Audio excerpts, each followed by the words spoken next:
And welcome to this production of Hofstra Pride Women's Lacrosse presented by WRHU on Flow Sports. Today, my name is Jack Sargent. I'm joined by my partner for this game, Jonathan D'Souza. John, how are you doing today? I'm doing all right. It is nice to be back at Stewart Stadium after watching Hofstra face the Towson Tigers for some CAA action. Unfortunately, Hofstra 0-2 in conference play so far, but they have been very tight games, and this is going to be a tough matchup for Hofstra against UConn, a very tough out-of-conference contest with UConn having a winning record. Hofstra, unfortunately, 3-7 to start their first 10, but Jack, UConn is 5-3, Hofstra's 3-7. What do you expect? Who do you think, first of all, do you think could be key for Hofstra in order for us to kind of topple an opponent? I would say, could be favored.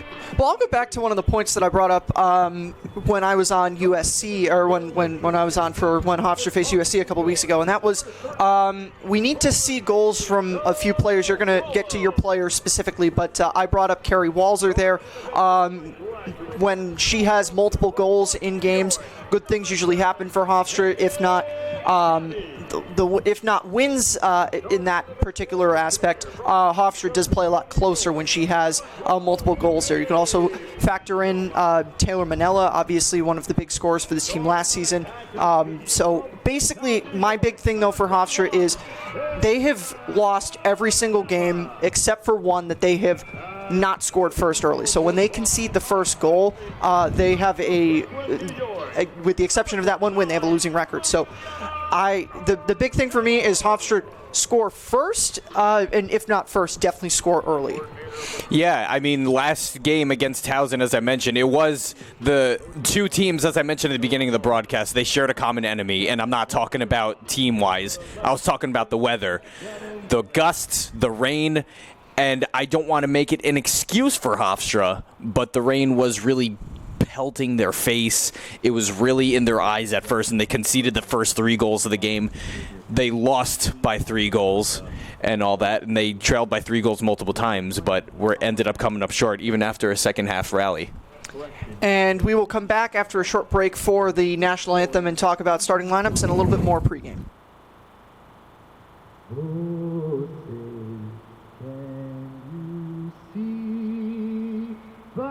The dawn's early light, what so proudly we hailed at the twilight last gleaming, whose broad stripes and bright stars through the perilous fight, o'er the ramparts we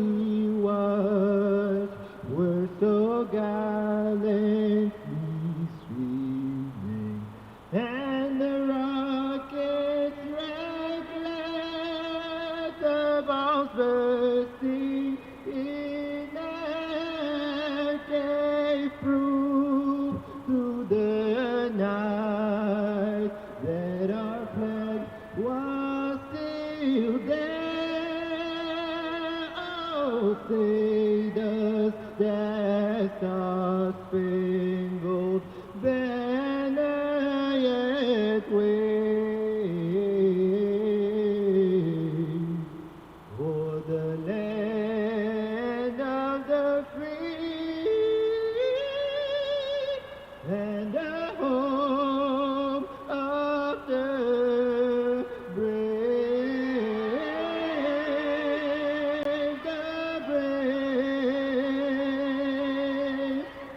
Ladies and gentlemen, And we're back from that national anthem break that we had there. We'll get to the starters now for both teams. We'll start with the visiting UConn Huskies, going through the lineups in number order. We have Grace Kuhn, number 3, starter Leah Lepresi, Julia Oshimick, number 7, Leah Lepresi, number 10, number 23, Amanda McMahon, number 25, Madeline George, number 27, Ariana Klein, number 28, Jillian Haverty, number 29, Kate Schaefer, number 31, Sophie Sorensen, number 43, Ray Neal, number 44, Riley Brown, and starting in goal for UConn, number 15, Landon White. And so now starting for Hofstra, we're going to be looking at defender Kayla Robertson, midfielder Emily Wygand, of course, Katie Kelly, number 8, number 10, Jackie Gaddy, Kerry Walser, which, of course, one of the biggest keys to the game for Hofstra, probably the most explosive offensive active player Hofstra has so far. You have Kate Fiola, Bryn Hepting, Taylor Manella. Of course, we will be without Nikki for yet another game. Megan Flannery, who I will get more into detail with later about how crucial she can be down the stretch. Trinity Reed, Courtney Carollo, and Luciana Cardello will be starting in net for the Hofstra Pride. She started against Towson, and she made a few big saves, but of course, Hofstra just unable to capture in some big moments. A lot of posts hit, and I asked head coach Shannon Smith what has to be done in order to, for the most part, turn those almosts into wins. And she told me, she looked at me, she kind of laughed a bit, and she said how, and she laughed kind of, and she mentioned how that's the question that we're all asking ourselves. So now Hofstra and UConn are getting ready and set. Of course, UConn 5-3 in their first 8 this season. And then last season in their first, not 5-8, 5-3 in their first 8 this season. Then last season they started off their first 8 7-1. It was an incredible start for UConn. And of course, Hofstra have already played 10 games this season, unfortunately 3-7 this season, although both teams can share the fact that they both have faced 3 nationally ranked opponents this season. So a tough schedule for both. Hofstra has had quite a few tough schedules these recent seasons. Go back to their NCAA berth back in 2021, in which they faced multiple ranked opponents, including Towson twice. And, of course, Hofstra this season, 3-7 in their first 10, 6-4 in their first 10 last season, including a loss to UConn last season as well. So Hofstra is going to be looking for some revenge against the Huskies. We get to the first draw control of the game. Courtney Carollo taking it for the Pride, and Madeline George taking it for the Huskies here. Just about to get set underway. Temperature game time is around 50 degrees. The sun has been poking out, so a nice improve in the weather. And the first draw control is underway and won by UConn. That's Riley Brown, number 44, for the Huskies, taking it towards the Pride, and the Pride going left to right on your screen here. And Brown drops it off back behind the goal to number 31, Sophie Sorensen. And we are underway as Sophie Sorensen is looking around for an opportunity, finds Kate Schaefer. Schaefer driving towards the goal. We didn't get to this a little bit in pregame, but Kate Schaefer is UConn's leading scorer of the season. She passed it off to Leah Lepresi, and now UConn going around the horn back up to the top to number 12 now in the game for them, Susan LaFountain. Back down behind the goal. Looking for an angle was Sophie Sorensen. She didn't have it, and she had to go back up towards the top. Now with it, Madeline George looking for a drive towards the goal. Carrie Walser depriving that for the moment. George will have to go back to the bottom to Sorensen. Sorensen looking for an option, finds at the top Morgan Carter there. Carter getting it off to Kate Schaefer. Schaefer going back down towards the other end, and a shot in front of the goal that's saved by Cardello. I believe that was a shot from Grace Kuhn, who had a nice cut towards the goal, and the Pride will go the other way. And I'm seeing a lot of player-to-player defense right now. I noticed more than anything Kerry Walser sticking to Madeline George very aggressively. And a turnover by the Pride. Going back with it the other way is UConn. Julia Oshimick taking it for them with a couple of Pride defenders around her, taking it right towards the goal to herself. Has on the far side. She had Sophie Sorensen, but instead she took a shot, but it's a save by Luciana Cardello, and another save for her. Good stand by her on goal. That was a little bit dangerous. A left shot driving down the left wing, and Hofstra kind of caught flat-footed, and she was able to kind of beat them all to left there, and it almost seems like, Cardello maybe shouldn't have had to make that save, but nonetheless will be grateful that UConn was not able to capitalize. So Hofstra getting things started on this this end on offense, it'll be Taylor Manella who has it right now, sort of directing around, looking for an angle, driving towards the goal, has a couple of UConn defenders in front of her, and she'll initially pass it off to Katie Kelly, who couldn't corral it, but Lauren Coletti was there to retake it, and now driving towards the goal is Rachel Graff. Rachel Graff goes to Emily Wygand, who takes a shot and scores for Hofstra. So Hofstra strikes first in this game with 12 and a half minutes left to go in this first quarter. And John, what did we talk about in the pregame?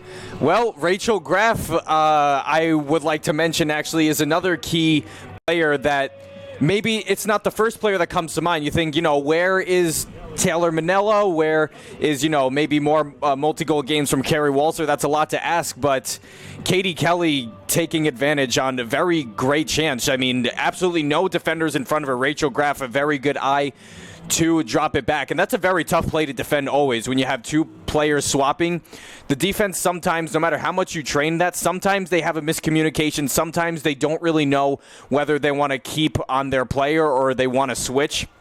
And it looked like there weren't even enough players to guard that pass off in the first place. And Katie Kelly had all time and space right dead center. And, of course, the average lacrosse shot being tougher than the average hockey shot that I mentioned back on Saturday. And these nets are a lot bigger. A very tough situation for UConn to be in. And Hofstra scores first. This will be the fifth straight game that UConn has conceded the first goal. So now getting back set to the draw control here, getting set, the draw control is up, and it's one, actually not one yet, but Hofstra picks it up. That was Katie Kelly on the win. Ball still rolling around now, and still by the near side of the UConn bench, a fight for it. Now it's one, and then immediately pushed out was Ariana Klein, and Hofstra will be awarded the ball, awarded possession there, so Courtney Carollo, who passed it off to Katie Kelly, who got pushed down, and Hofstra will retain possession. Back to the goal. That is Emily Wygand's second goal of the season. She scored her first goal against William and Mary on the 18th of March. And, John, just some of the things that we didn't have time to talk about during the pregame. I know that you wanted to mention Katie Kelly and just the necessity of the Pride to get more players involved on offense. Yeah, I mean, it's kind of the name of the game is depth on your offense, and UConn very much prides themselves on their offense as well.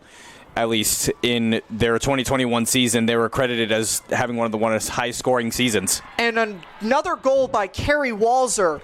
She took it off of the beginning of the face-off and took it right towards the goal by herself. So a goal relatively unassisted there for her, and Hofstra is now quickly up 2 with just over 3 minutes expired in this first quarter. And John, this is exactly what we needed to see from the Pride. Score early and preferably score often too. This is exactly the opposite of what I saw on Saturday against Towson. I mean, this is almost looking like their last win against Wagner when they won 15-2. I mean, they're just scoring in bunches right now.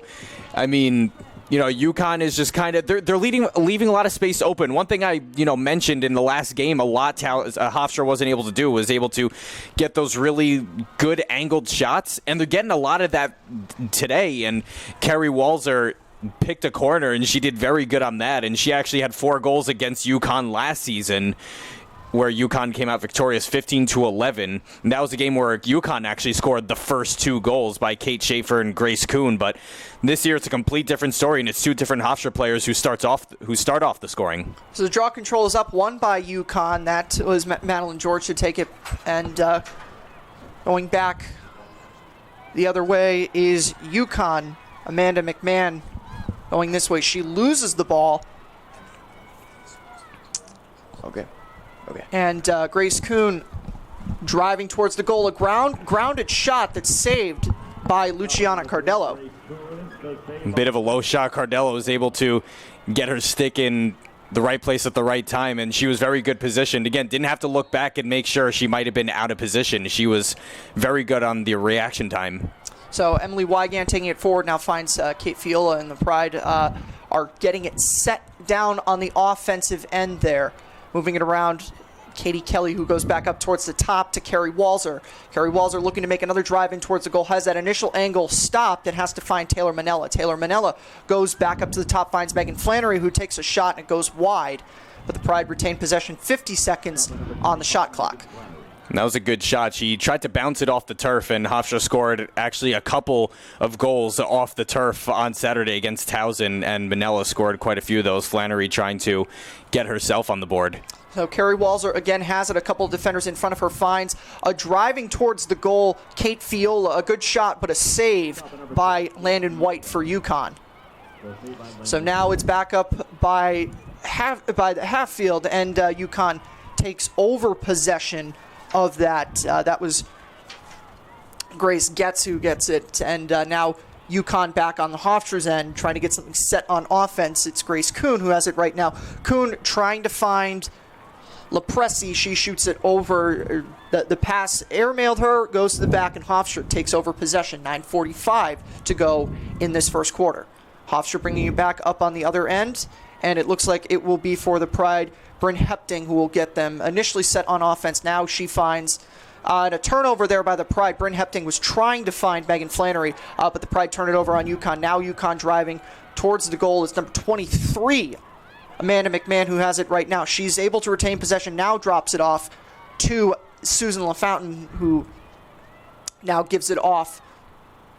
Back behind the goal now is the ball.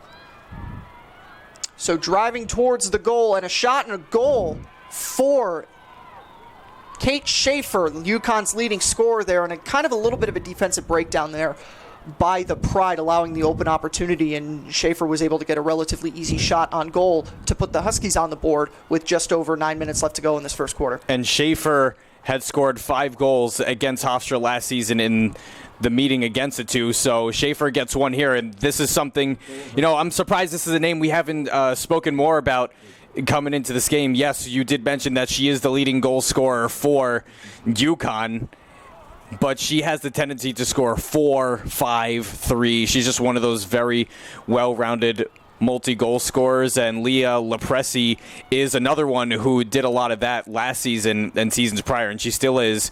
Kate Schaefer, that's her 27th of the season, and she has more than doubled the runner-up in Leah Lepresi, who has 11, and then Susan LaFountain has 17, and so Schaefer just continues to just be just as consistent as they come, and she is by far leading for UConn, and of course she is one that Hofstra is going to want to watch out for.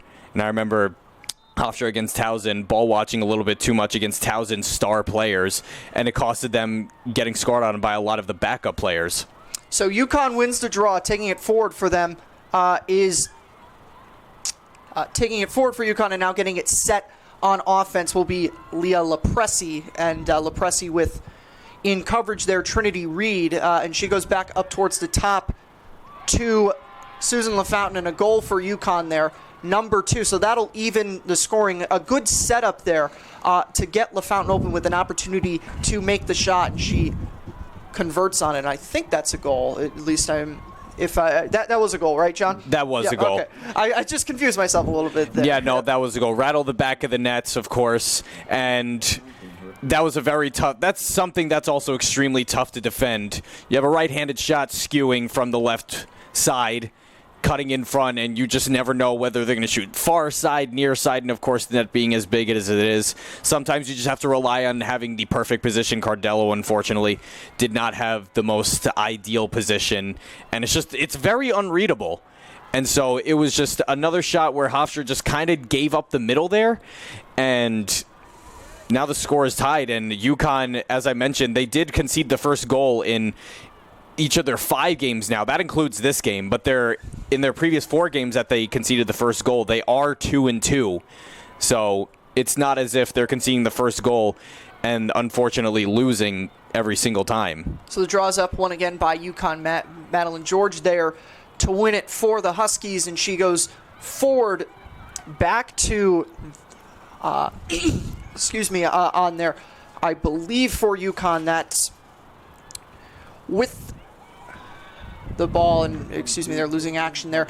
Down on the other end, it's rewarded ball to the Huskies. And a fast action there. Leah Lepresi scores, and that'll put the Huskies up front with 8:15 to go in this first quarter. Well, it was pretty much all Hofstra to start off. I mean, it was kind of more of a back and forth. Hofstra was starting to get a lot more possession game, but UConn has spent the entire second part of this first quarter pressuring Hofstra, at least conceding the first 2 goals. They're bouncing back like they really should be, and it's all the scores that you expect. You know, it's Leah Lepresi, it's Kate Schaefer, and even Susan LaFountain. I mean, it's everyone you expect, and they're playing with a lot more speed now, and they're playing a lot more elusively. I don't know if this is part of the game plan for UConn to concede the first goals, because it's been a bit of a habit as of late, but they played with adversity, and now they're pushing the adversity onto Hofstra, and the field is really favoring their side.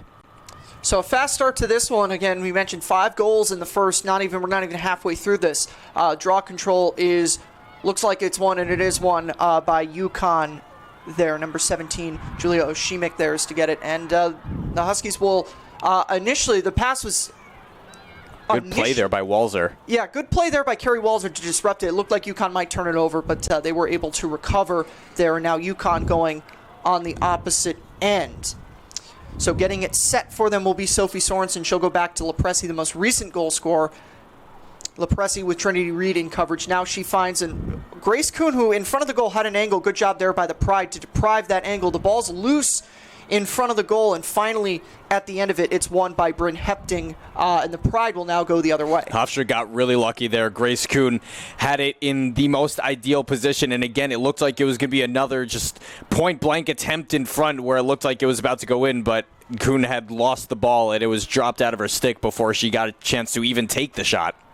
So Hepting found Taylor Manella, who passed it off down in the corner to Rachel Graff, and now the Pride are getting it set on this end. Carrie Walzer up at the top now with it, driving towards the net.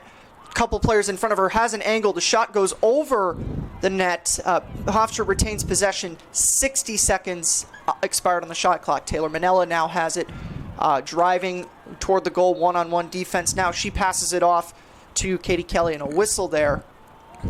Looks like Megan Flannery took a hit up to the face there, and this might be a free possession shot for Hofstra. Yes, this will be a free possession shot for Hofstra for, looks like, Megan Flannery for the Pride, taking it on the closest to the stand side hash mark from the 8-meter arc. The shot toward the goal, and that will tie it. Megan Flannery gets the equalizer goal with 6 minutes and 47 seconds to go. She took it herself off of that free position shot, and the Pride back even with the Huskies here. And hopefully we see more of that from Flannery. She hasn't had any multi-goal games this season, and she's another kind of, I guess, almost under the radar piece that Hofstra really has dangerously.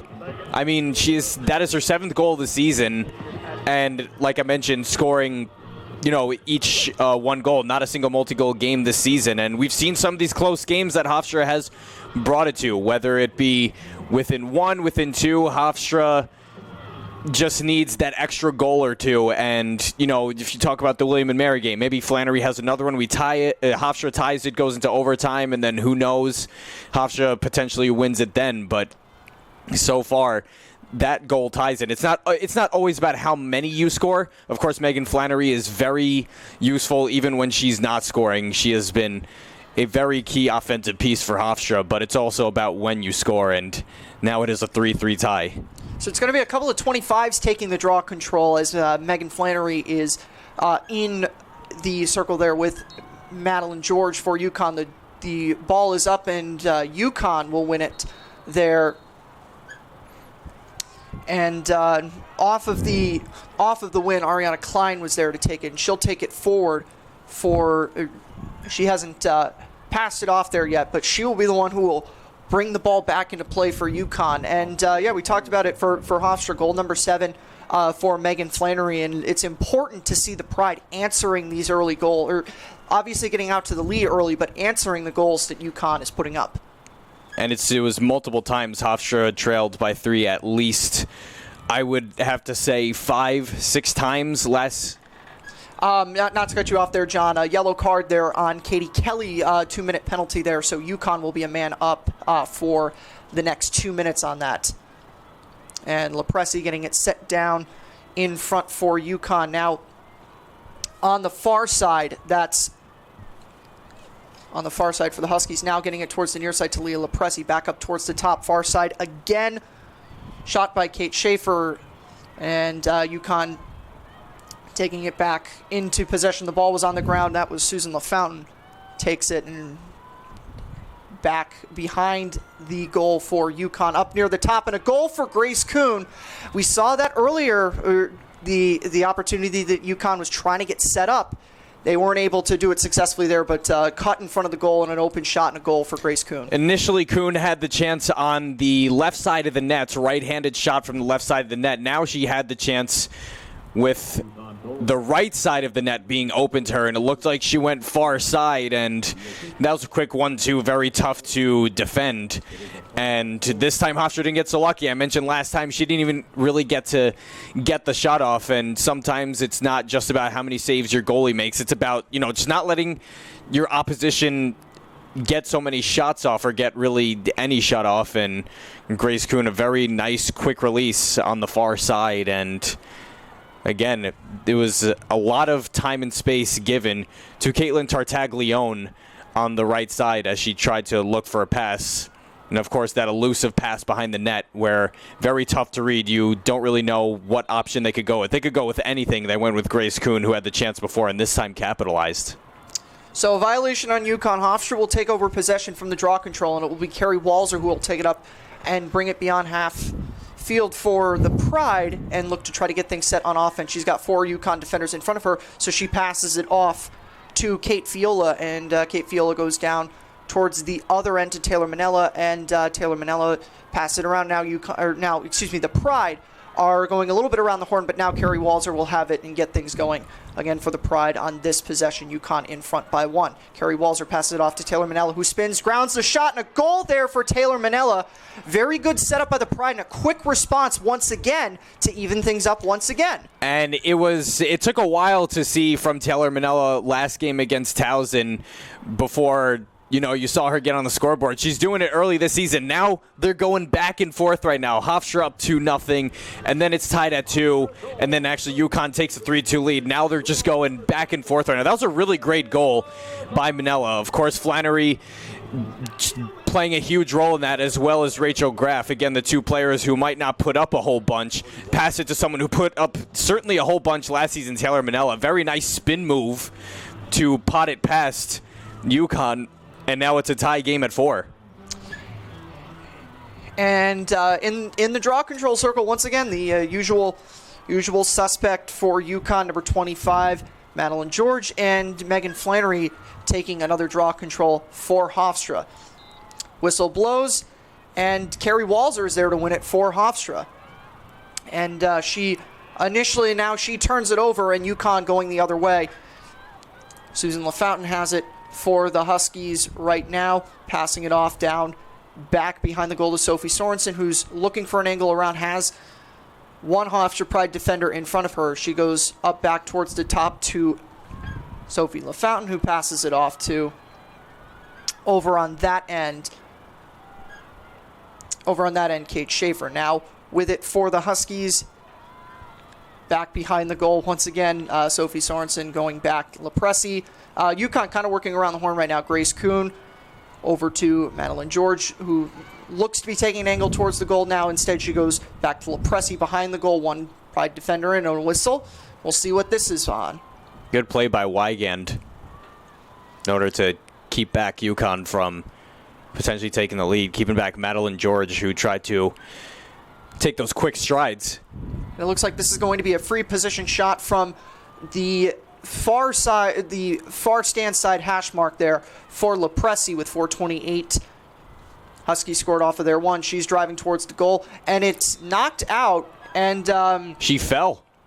She fell, and we'll see if anything. I saw a referee initially pull out a yellow. We'll see if anything comes out, and it does look like it's going to be another free possession, this time from the one arc inside of that far stand side hash mark, and it will be once again Lepresi in on the free possession shot for UConn. This time it's deflected away by Luciana Cardello. UConn takes it back over possession. Lepresi will get things set up. She goes back towards Sophie Sorensen. Sophie Sorensen will have to go back up towards the top and reset it. Susan LaFountain driving in, the ball's knocked away, and now it's rolling around on the ground. The Pride initially looked like they had it, and they will win it off of the possession that they knocked away from UConn, and they will bring it back the other end. LaFountain trying to catch the Hofstra Pride defense flat-footed. And a foul there, as bringing it up was Jackie Gaddy, or at least trying to bring it up. She, off of the whistle, passes it off to Carrie Walzer, and Carrie Walzer will get things set for the Pride on this offensive possession. 3.5 minutes left to go in this first quarter. Walzer driving towards the goal, finds Megan Flannery. Megan Flannery initially had an angle toward the goal, had to go back up, find Taylor Manella. Taylor Manella driving towards the goal, a couple players in front of her. She finds Carrie Walzer. Walzer finds and knocked down there. Rachel Graff. Knocked down there was Rachel Graff. Thank you, John. And yellow card there on UConn. Number 44, it looks like, for the Huskies. Riley Brown will have the penalty. We'll see what assessment this is, but a really good offensive possession right there for Hofstra, getting players in front, passing the ball off, finding opportunities, and getting the 2-minute penalty there on Riley Brown from the Huskies. So it will be a free possession shot from this near stand side hash mark there for Rachel Graff. And John, she was one of your players before the game that you were talking about. This will be an opportunity, 90 seconds on the shot clock should she not get it. She'll pass it off to Carrie Walzer, and the Pride will bring it back beyond the goal. Taylor Manella passing it up. And now back to Rachel Graff. Over to Lauren Coletti, who passes it off to Carrie Walzer, who goes back behind the goal. So the Pride really working around the horn right now. Taylor Manella goes up, finds Katie Kelly right now. Katie Kelly goes back to Taylor Manella. Manella finds Rav back up at the top. That's Katie Kelly. She passes it off to... Looks like it was Rachel Graff. She passes it off to Rachel Graff, who is down in front of the goal, who has the shot and gets the goal there for the Pride. My apologies there. Numbers are a little bit hard to see from this angle, but that was Rachel Graff. As you said, John, pregame, one of your players that you needed to get some goals on the board, and now Pride double their lead for UConn with the man-up goal. It was a tough angle, and Rachel Graff was the one who took that free possession shot, or actually didn't even take the shot. She went for the pass. And, I thought to myself a few times last game, how come Hofstra isn't really shooting them as much anymore, even if they're not going in, because, you always have that chance to score, and if you don't shoot, well, then you don't have a chance to score. And a lot of their passing just wasn't really working out last game against Towson, and it's been working out a lot this season, this game, as they've been making very good work of their passing play. And with such elusive passing that went by, Rachel Graff found herself all alone, left-handed shot on the right-hand side, right by the goal line, completely unpicked up, and was able to rattle the back of the net. So it will be Flannery and George to take the draw control for the Pride and UConn, respectively there. 2 minutes, 43 seconds left to go in this first quarter. A lot of action. And I should correct myself on that. It was a goal to put Hofstra up 5-4. The scoreboard changed quickly, so I was a little bit confused there. And that's for Rachel Graff. It's her 13th goal of the season. The goals are firing on both sides really quickly, so I don't blame you. So the draw control is up, and it's won by the Huskies. Riley Brown is there to take it. She'll pass it off to her offense, and UConn will get it set this possession. Lepresi has it. Passes it off down behind the goal, working around the horn. Is UConn right now. Sophie Sorensen has it. She goes back up to the top to Kate Schaefer. Schaefer going to George. George passing it off to Morgan Carter. And back up to the top once again it goes. Susan LaFountain goes to George. George driving, looking menacing looking angle there. Instead, she'll go back behind the goal to Lepresi. Lepresi trying to make a cut down, getting past, and a shot, a great save there by Luciana Cardello. Lepresi was making a couple of really nice cuts there and was able to trip up Trinity Reed on defense. Trinity Reed went down initially and gave Lepresi an angle on the goal, but Luciana Cardello was able to pick up her teammate there and stop a potential would-be goal for UConn. Trinity Reed tripped up on the back of the net there, but Hofstra played really good defense overall, player to player, and nobody was wide open at all. There really was no other option for UConn. Katie Kelly brings it back up and passes it off to Kerry Walzer, and with 1 minute 26 seconds left, Hofstra will get things set on this offensive possession end. Walzer finds Kate Fiola, has a couple of options, goes back to Walzer, who's on the near side right now. Walzer with one defender in coverage. She passes it off to Katie Kelly, goes behind the goal to Taylor Manella. Taylor Manella passes it off to, I think that's Rachel Graff once again, and going back up towards the top, going to Megan Flannery. Megan Flannery goes to Fiola. Manella making a cut in front of the goal. The shot, I don't know if that was a shot more so, or if on the coverage there, the ball kind of got knocked away and started bouncing towards the goal, but it had an opportunity towards the goal. Sorry, John, but was picked up by UConn, and now with 45 seconds left, they're going the other way. The attempt was to advance it on goal either way. And driving towards the goal is Rhea Davis right now for the Huskies. She passes it off to Susan LaFountain, and as a whistle right now as the ball was in possession of Caitlin Tartaglione. We'll see what happens on the restart here. But, you were talking about it on that other end. The intention was to go towards the goal one way or another. At the minimum, you force UConn's defense to have to make a clearance there right in front of their goal. Kind of thrown off what she was expecting there, Manella. She was expecting to just stand there, maybe take a hit from behind, maybe, of course, get a little bit of the business from behind as she's trying to get the shot off, but she full-on went down, which seemed like it wasn't something she was expecting, and UConn has possession now.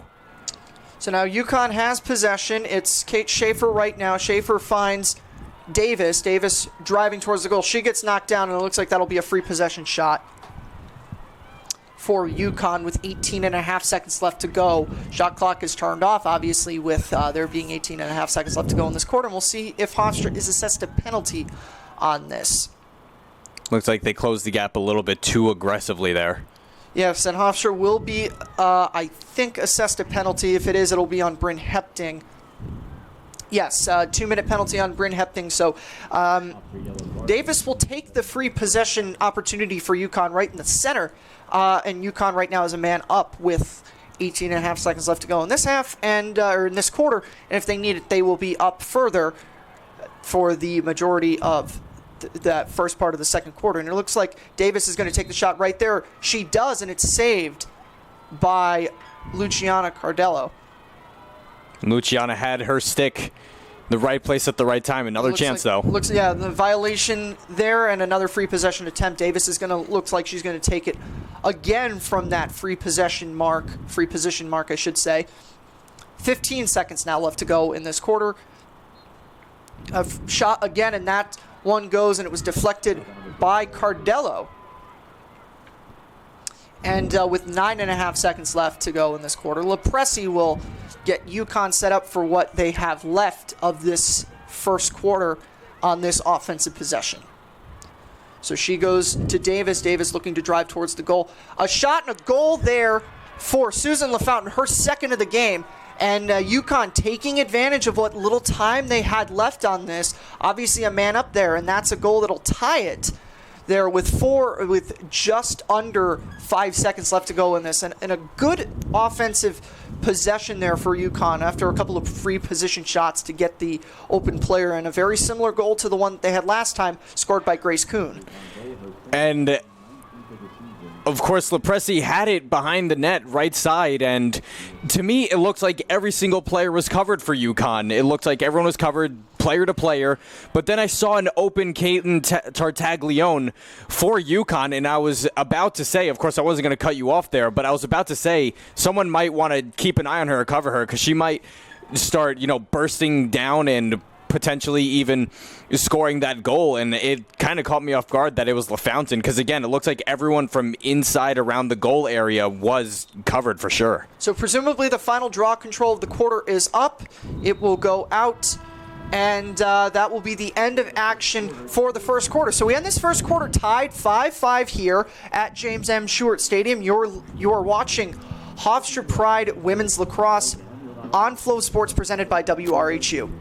And we're back from James M. Stewart Stadium for second quarter action here, Hofstra Pride versus Yukon Huskies. We ended the first quarter tied 5-5. It's a very even game right now. And John, what are your observations from this first quarter for both the Pride and the Huskies? Well, it looks like Hofstra had a very good possession game to start off. It looks like the Huskies rebutted in the best way they can, not just scoring as many as they could. And honestly, Hofstra wasn't exactly, throwing too many shots on goal when they scored the opening two, but they were capitalizing. They were passing very elusively, and that was something I mentioned on Saturday against Towson. Hofstra wasn't exactly executing that elusive type of ball movement, that type of playmaking that will throw the opponent off, and Hofstra wasn't able to get really any quality shots, and I was just coughing it up as, good, or chalking it up as good defensive playing by the Tigers. And today, Yukon and Hofstra, they're playing very similarly in terms of, a lot of great possession. Yukon has been really fast. They've had a lot of quick centering release goals. Hofstra has had quite a lot of, trying to break through the defense, almost solo-ish efforts. At least we saw that with Taylor Manella in her goal, and Rachel Graff being left wide open in one of her goals. So, to, I guess, basically break it down as best as I could, both teams are doing very well offensively, although on the defensive end, they both are struggling a bit, as evident to a 5-5 score. So it will be Carollo and George who will take the draw control for the Pride. We'll mention the Pride, very efficient right now on goal. They have 6 shots on goal. 5 of them have gone for goals. So right now having a very efficient afternoon. Yukon, for their part, 9 shots on goal with 4 goals. As that draw control is won by Carrie Walzer, and she will bring it this direction for the Pride here, getting things started in this first quarter of action. She dumps it off to Katie Kelly, who will bring it back behind the goal. Has Taylor Manella if she wants to. She does. Taylor Manella has it. Manella finds Rachel Graff. Rachel Graff has a couple of players, but instead goes back to Manella. Had a couple of players up towards the top. Manella goes back to Katie Kelly. Katie Kelly goes back to Carrie Walzer. Walzer finds Flannery. And Flannery goes back to Graff. Graff making a shot, instead passing off to Manella. Manella goes back to Kelly behind the goal. Kelly goes up towards the far side to Walzer. Walzer finding a centering pass and a save there by the Pride. That was Lauren Coletti, who was making a cut towards the goal. And a good save there in goal by White for Yukon. A good attempt by the Pride, a nice pass, but ultimately wrong positioning there. Very good passing, and this is a very good drive here. Might want to keep an eye on Yukon. So now going the other way, driving towards the goal, is Davis. Passes it off to LaFountain. LaFountain to Lepresi. Lepresi making a cut in towards the goal. Pass and a yellow card there. She was looking to get past Trinity Reed there. Almost did, but it looks like it'll be either a free position shot, or I thought I saw a card get pulled out there, but I'm not sure at this point. But Trinity Reed was beat there by Lepresi, and Lepresi just going down, and it does look like it is going to be a card there. But Reed was beaten on that, going down a little bit, but Lepresi also went down in front of the goal, so for the moment the shot was stopped there. I think Yukon actually took the 6-5 lead. Yeah, it's now being ruled that was a goal there. So a lot was happening in front. As I said, Trinity Reed was beaten. She went down a little bit in front of the goal. Lepresi went down too, but Lepresi was able to put it in, and Yukon takes the lead with 13-39. And you know what you're signing up for when you're cutting in front there, whether you're a hockey player, lacrosse player, even a basketball player, a soccer player. If you try to make that dangerous play where you just cut by the defense down a certain side and trying to just jolt in front, you are going to get hit. You might get hit into the opposing goalie. Of course, depending on which sport we are talking about here. But, of course, that is something you know you are signing up for, and luckily she got up okay, and now UConn leads it. Lepresi driving towards the goal again. The draw control was won by UConn. Driving, trying to make that cut angle toward the goal again is Lepresi. Instead, she'll go back down to Sophie Sorensen, and a turnover there for UConn. And it will go the other way as Trinity Reed picks it up for the Pride. She went down there, but ultimately was able to get the turnover, and the Pride will bring it back this direction with just over 13 minutes left to go in this second quarter. Bringing it forward is Jackie Gaddy for the Pride, just getting past half field. She goes and she finds Lauren Coletti on the near side there, and Coletti will bring it down and find Walzer, and we'll get things started on this side, or on this offensive possession this side. Walzer finds Flannery. Right now, Flannery goes to Rachel Graff. Graff has Flannery back. She goes there. Flannery on the far side to Carrie Walzer. Carrie Walzer looked to take a shot initially. Instead, she passes it off to Grace Pupke, who initially looked like she might have turned it over, and she does turn it over, and it will be UConn who will take it back this direction. Forced turnover by Madeline George for UConn. Amanda McMahon driving towards the goal, a shot, and that's deflected, stopped by Luciana Cardello, and another save there to stop a would-be 7th goal for UConn with 12 minutes left to go in this second quarter. This really is anyone's game right now. Hofstra down 1. So the Pride bringing it back this direction. Emily Wygand finds over on the very far side Katie Kelly, and Katie Kelly will find Carrie Walzer, and it will be Carrie Walzer once again who will set things up now. Actually, Megan Flannery passing it around now to Rachel Graff. Taylor Manella looking for an angle towards the goal. Right in front of the goal was Katie Kelly, but the pass couldn't be found there. Looked like it went off the stick of Katie Kelly, and White was able to pick it up for UConn, and UConn will go back this direction with 11:30. I like that little play just for Rachel Graff's sake and Taylor Manella. I think that was a very good, experienced play by Taylor Manella. Of course, Manella is very experienced, and so is Rachel Graff, being a graduate transfer from Columbia. But Graff had pinching pressure from the defense closing in, and when you have the possession of the ball or the puck, or, of course, whichever sport you may be talking about, you feel that pressure and the need. Of course, you'll have almost no choice but to throw it away, and Manella looked like she read that, and she was able to take possession. So Davis finding Sorensen, who's behind the net, making a cut towards the goal.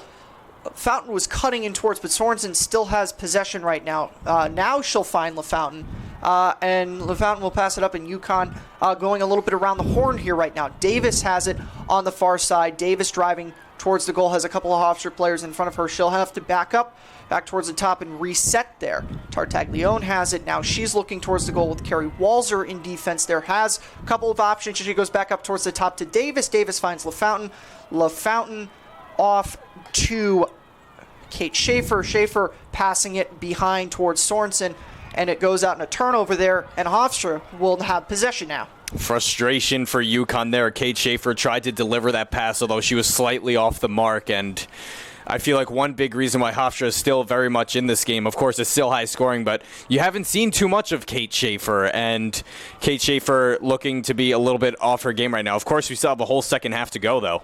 10 minutes left, and Katie Kelly has it for the Pride right now. She finds Grace Pupke, who finds Megan Flannery to Rachel Graff, and now Flannery goes to Manella Whistle, and we'll see. It looks like it might be a free position shot for the Pride right now with 9:50. It is, and it's going to be from the middle hash mark, and now actually correction, the closest to the near stand side hash mark there for Katie Kelly.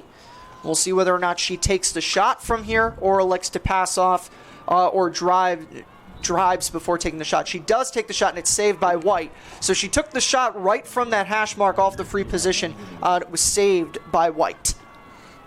Doesn't look like she got too much behind that shot, and she charged to the goal right away in order to kind of, keep the effort going, keep herself useful even well after taking the shot, as you'll see a lot of players sometimes might just walk back the other way and just look for, numbers back playing defense. But that was good effort there by Kelly to keep the pressure going after releasing that one. So now going this direction is Grace Kuhn. She has it on the near side, working towards behind the goal, or working towards getting behind the goal there. She'll go back over towards on the far side. Looks like Kate Schaefer driving toward the goal. Ground shot and a goal there for Kate Schaefer. Well, we were just saying it, we hadn't seen much of her so far to this point. Now we've seen her with a goal for this point. She has one. This is her second of the game, so that'll put UConn up by 2 there in her 29th of the season, Kate Schaefer's. She had 12 in her last 4 games heading into this one, and that's why I was very surprised to see her not scoring as much she did this game, and of course a bit of a jinx there, and it didn't seem like she had too much space, too much time. It doesn't matter. Of course, you're not just kind of judged on how good you were on free possession shots or, how much time you have. Of course, your, true colors, your true skill, the test of your skill comes out when you're under pressure like Schaefer is. And even though she has 2 goals this game so far, only in the first half, she has proven to still score despite having quite some odds and quite some defense in front of her. So Carollo and George will take the draw controls for the Pride and UConn respectively. Official getting them set. Whistle off. Ball is up, and it's still on the ground. Knocked away, and Carrie Walzer is going to pick it up off the ground ball for UConn, for the Pride, and she'll bring it this direction. She ran out of space there to take it wide. She had really no other choice but to hope that she would burn her defender wide, and that was Ariana Klein for UConn. So Megan Flannery getting things set on this end for the Pride as a couple of players either sides of her goes towards the near side. Rachel Graff making a shot, but then turning back around. She instead finds Taylor Manella, who passes it off to Katie Kelly behind the goal. Carrie Walzer back in front of it. Didn't look like, and the ball's loose in front of the goal. Carrie Walzer, it's still bouncing around there.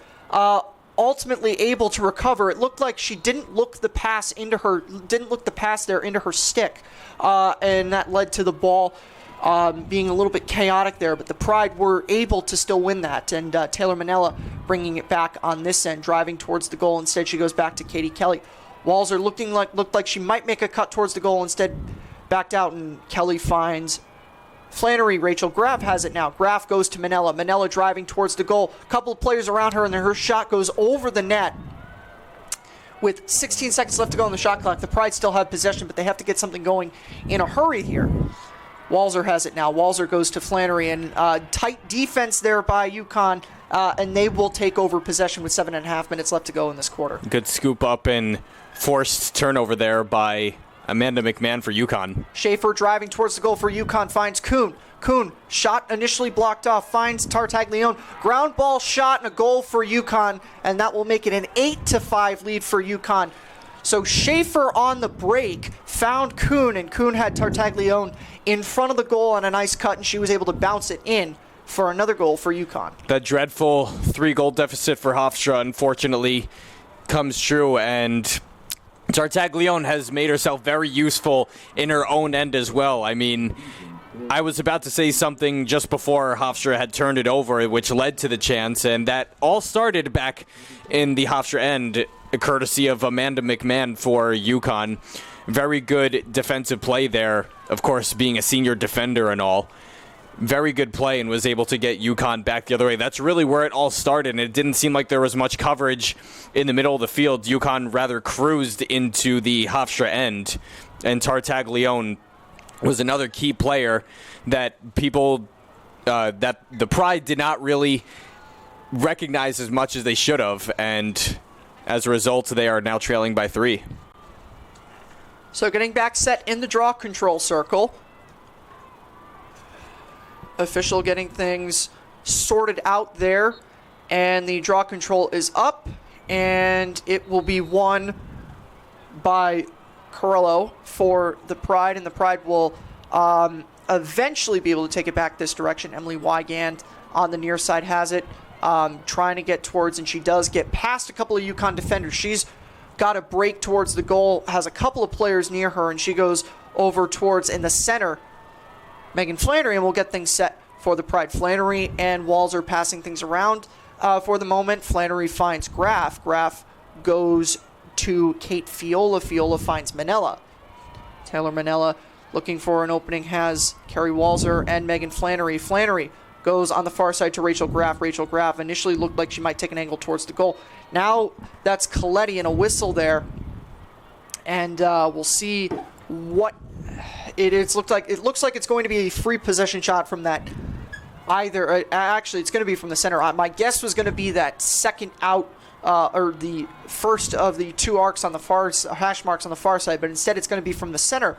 And Lauren Coletti will take the free position shot for the Pride there. We'll see whether or not she passes it or just takes the shot. She'll just take the shot, and it's saved by White. She went down towards the low side, and White was able to save another one of those direct shots from the free position from the Pride. That was good reaction time by Landon White, as Hofstra had the very, very good angle there, and Landon White had enough time to react. Not just great positioning, but great reaction time as well. Shooting low, a very big disadvantages for goalie, but White was able to track it the whole way. So Davis bringing it in for the Huskies, has an initial look towards the goal, deprived. Now passing it off towards LaFountain, who has a couple goals this game. LaFountain going towards it. Looked like she was trying to find Kate Schaefer. The pass opportunity there was stopped momentarily, but it was recovered by LaPresi, and UConn will get things reset back up. Schaefer has it now. Schaefer goes near side towards George. George finds behind the net Kuhn, driving towards with the defender in front of her, looking at it, and now has to pass it off to LaPresi. LaPresi making that cut towards the goal. And a dangerous pass there, but the Pride able to disrupt it. And at the end of it, coming away with the ball was Kate Fiola there. And now Carrie Walzer has the breaks on this end. Walzer to Graf. Graf back in front of the goal to Kelly. And Katie Kelly gets a goal for the Pride. So the Pride shortened this deficit by 2.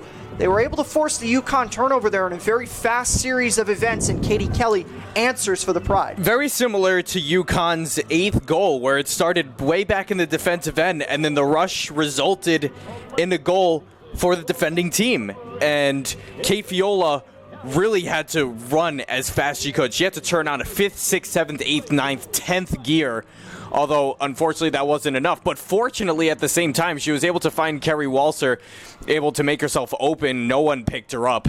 Rachel Graf had players, of course, closing in on her, and Katie Kelly, of course, was able to read it very well in terms of, being able to get open and able to rattle the back of the net, and now Hofstra only trails by 2. I thought it was going to be Rachel Graf who was going to take the shot there, but she was able to get Katie Kelly with an open look towards the goal, and there was a nice cut there, and you're able to cut this deficit to 8-6. So the first half of this quarter, there wasn't much scoring action here. Now we've seen 4 goals, 3 from UConn, obviously 1 from the Pride. So the Pride did concede 3 straight goals, but you do answer one of those here. So with 5 minutes left to go, with just over 5 minutes left to go, there's plenty of time to be able to answer and come closer to this 2-goal deficit here.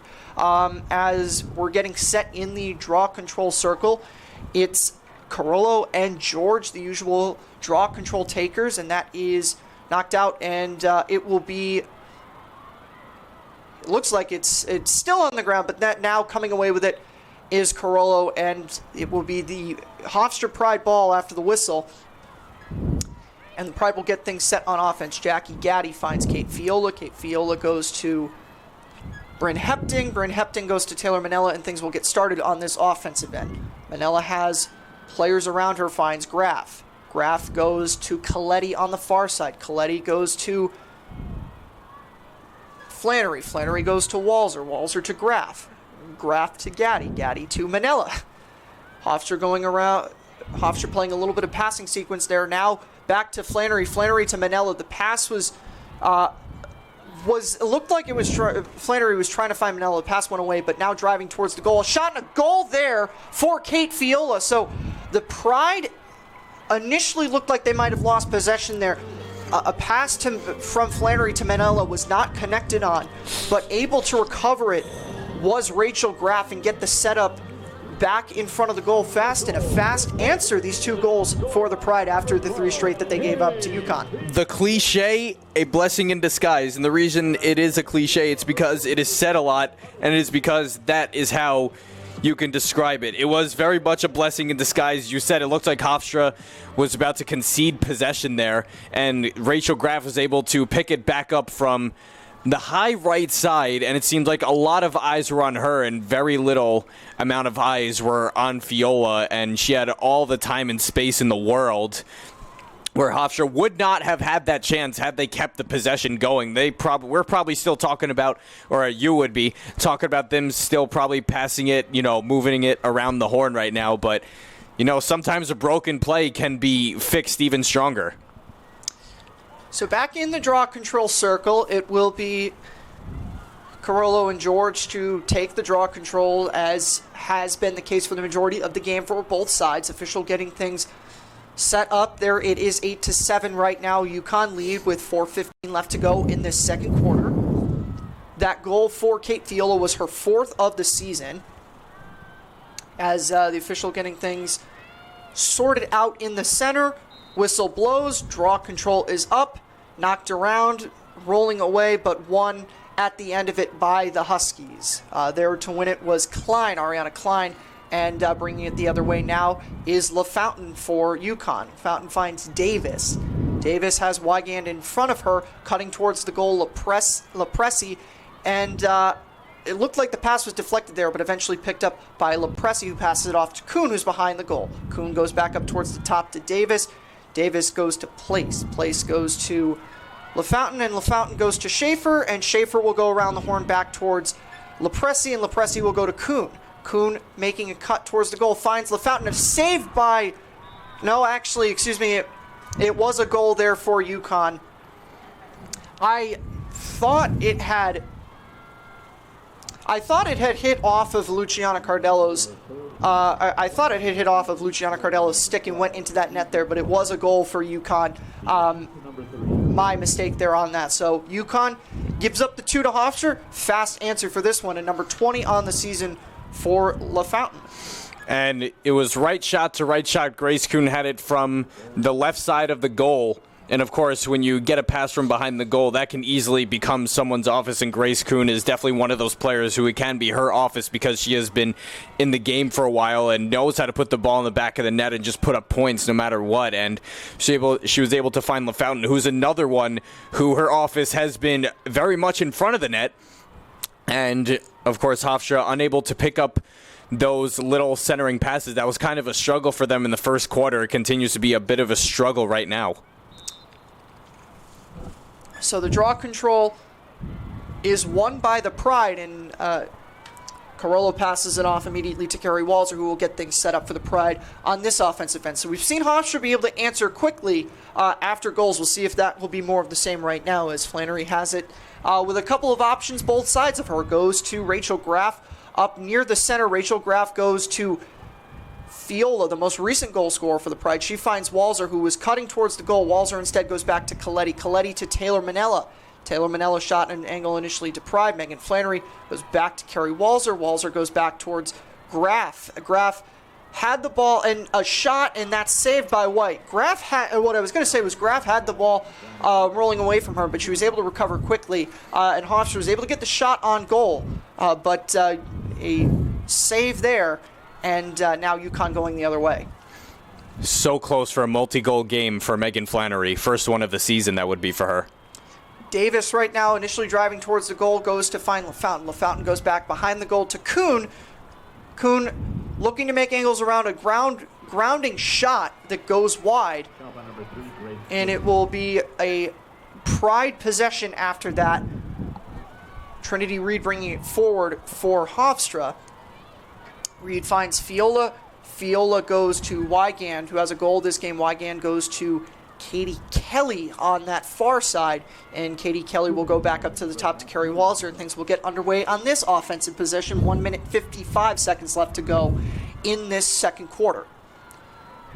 Graff has it now. Graff up near the top. She goes to Flannery. Flannery goes to Coletti. Coletti goes back to Carrie Walzer. Hofstra going a little bit around the horn here, as we've seen them do on the majority of these possessions. Coletti has it now. Coletti goes to Manella. Manella spinning, having a shot towards the goal, and it's knocked away by White. The ball was rolling around on the ground in front of the goal. Hofstra retains possession. That was very close to a goal there. The ball was rolling around in front of the goal. Rachel Graff picked it up, goes to Flannery. Flannery making a spin cut towards the goal, and she loses the ball there, and a yellow card now. We'll see what the yellow is on there for UConn, but a couple of good looks there by the Pride right now on that offensive possession. Including Megan Flannery on that final chance where she was backpedaling just before they blew the whistle, and she looks like she's gonna be the one taking the shot. And we will see and it's actually just going to be a free possession. Flannery with a shot. It's deflected by White and will roll away out of bounds for a UConn repossession, or UConn taking over the ball with just over a minute left to go. So good shot there, but a better save by White to not only get it, but to also have it deflect out, go out, and UConn able to get it back on offense. Grace Kuhn has it now, goes towards LaPresi behind the goal, making a spin towards the goal. Initially has that angle deprived, goes to Tartaglione in front of the goal. A couple of players depriving that opportunity for her, and she'll go back to Davis.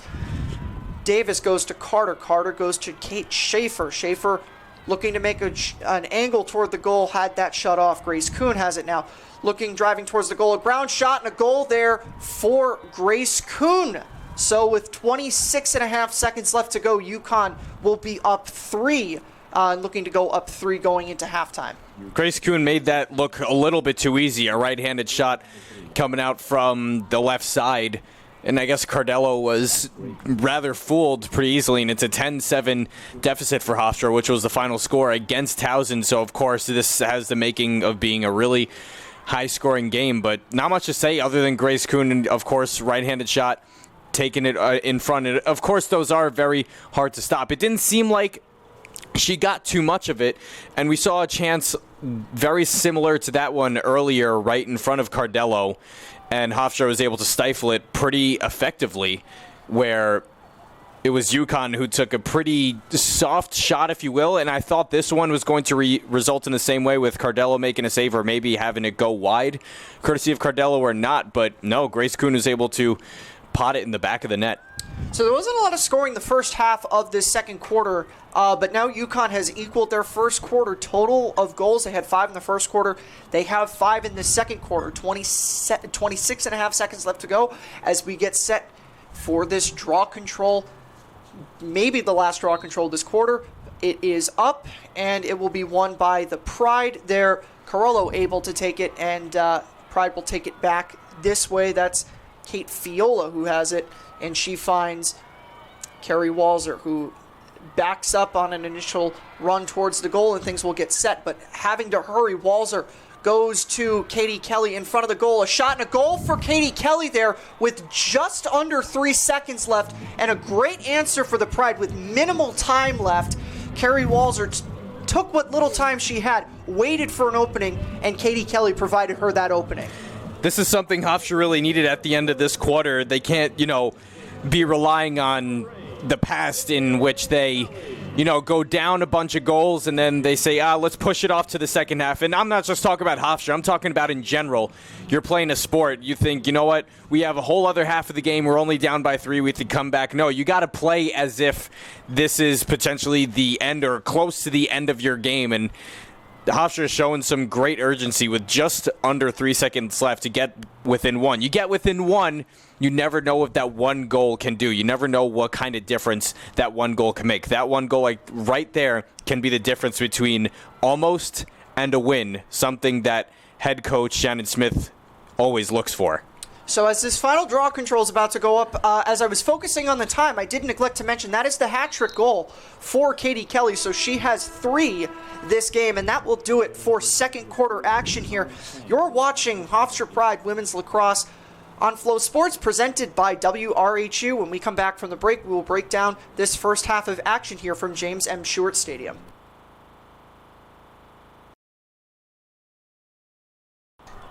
And we're back from James M. Stewart Stadium here on the campus of Hofstra University for the second half of action of this contest between the Hofstra Pride and the UConn Huskies. And John, we were talking about this before the halftime break, and I was bringing up the differences between this game that Hofstra had and a game that they had against William and Mary 2-back, and I'll also go back to a game that they had, the game that they had 3-back against USC. USC got out to a quick 6-1 lead right before the end of the second quarter there. And ironically enough, it was also Katie Kelly there getting a goal right before, literally as time expired. Katie Kelly got the goal in that sense, but that was to cut the lead that USC had on that day from 6-1 to 6-2 going into halftime.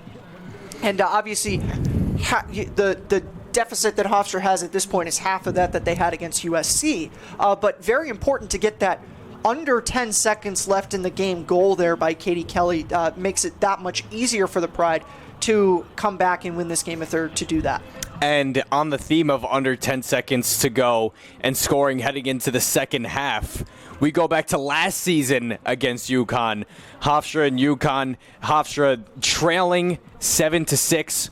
And then with 7 seconds left, Lauren Coletti puts one in the back of the net, assisted by the now graduated Ariana Esposito. Of course, great veteran player to remember for Hofstra, very talented player. But Hofstra just, in what a great coincidence that Hofstra, again, with under 10 seconds to go, they score. Although the goal I'm referring to from last season against UConn with 7 seconds to go, Hofstra tied it 7-7. They get outscored 4-1 in the third quarter, and then they drop it in the fourth quarter, and we're outscored in the fourth quarter, and now we begin the third quarter. So to take this first draw, it's the usuals. Courtney Corello and Madeline George for UConn. A full 30 minutes left to go in this game, 15 in the respective quarters. The draw is up, and it is won by Brown of the Huskies, and they will bring it back this direction. They're going right to left this quarter of action, but a quick turnover there, and able to pick it up is Kate Fiola for the Pride and bring it back this direction for Hofstra. Good look by Fiola. She doesn't have too many options, but now she gets one. So she gets past half field, and it looks like there will be some kind of a timeout is called. I'm not sure which team called the timeout. Looks like it's like a timeout called by Hofstra. So probably a good decision there, as you were talking about. Fiola didn't really have too many options there, so get a timeout there, and also for Shannon Smith, to get an opportunity, get something drawn up here to start off and get this third quarter started off on the right note. And yeah, it seems like UConn just losing that first draw and unable to get that possession right away. It looks like they might have called the timeout. Whatever the case, I don't know. I'm a little confused as to why you pick a time so close to, like, not even 30 seconds into the third quarter, unless there was a point that, UConn missed, maybe a point that, Shannon Smith might have missed. Of course, you can never give your players enough words of wisdom when every game is a different game, but I personally am just a little bit confused when you had an entire halftime to discuss and whatnot. But you know what?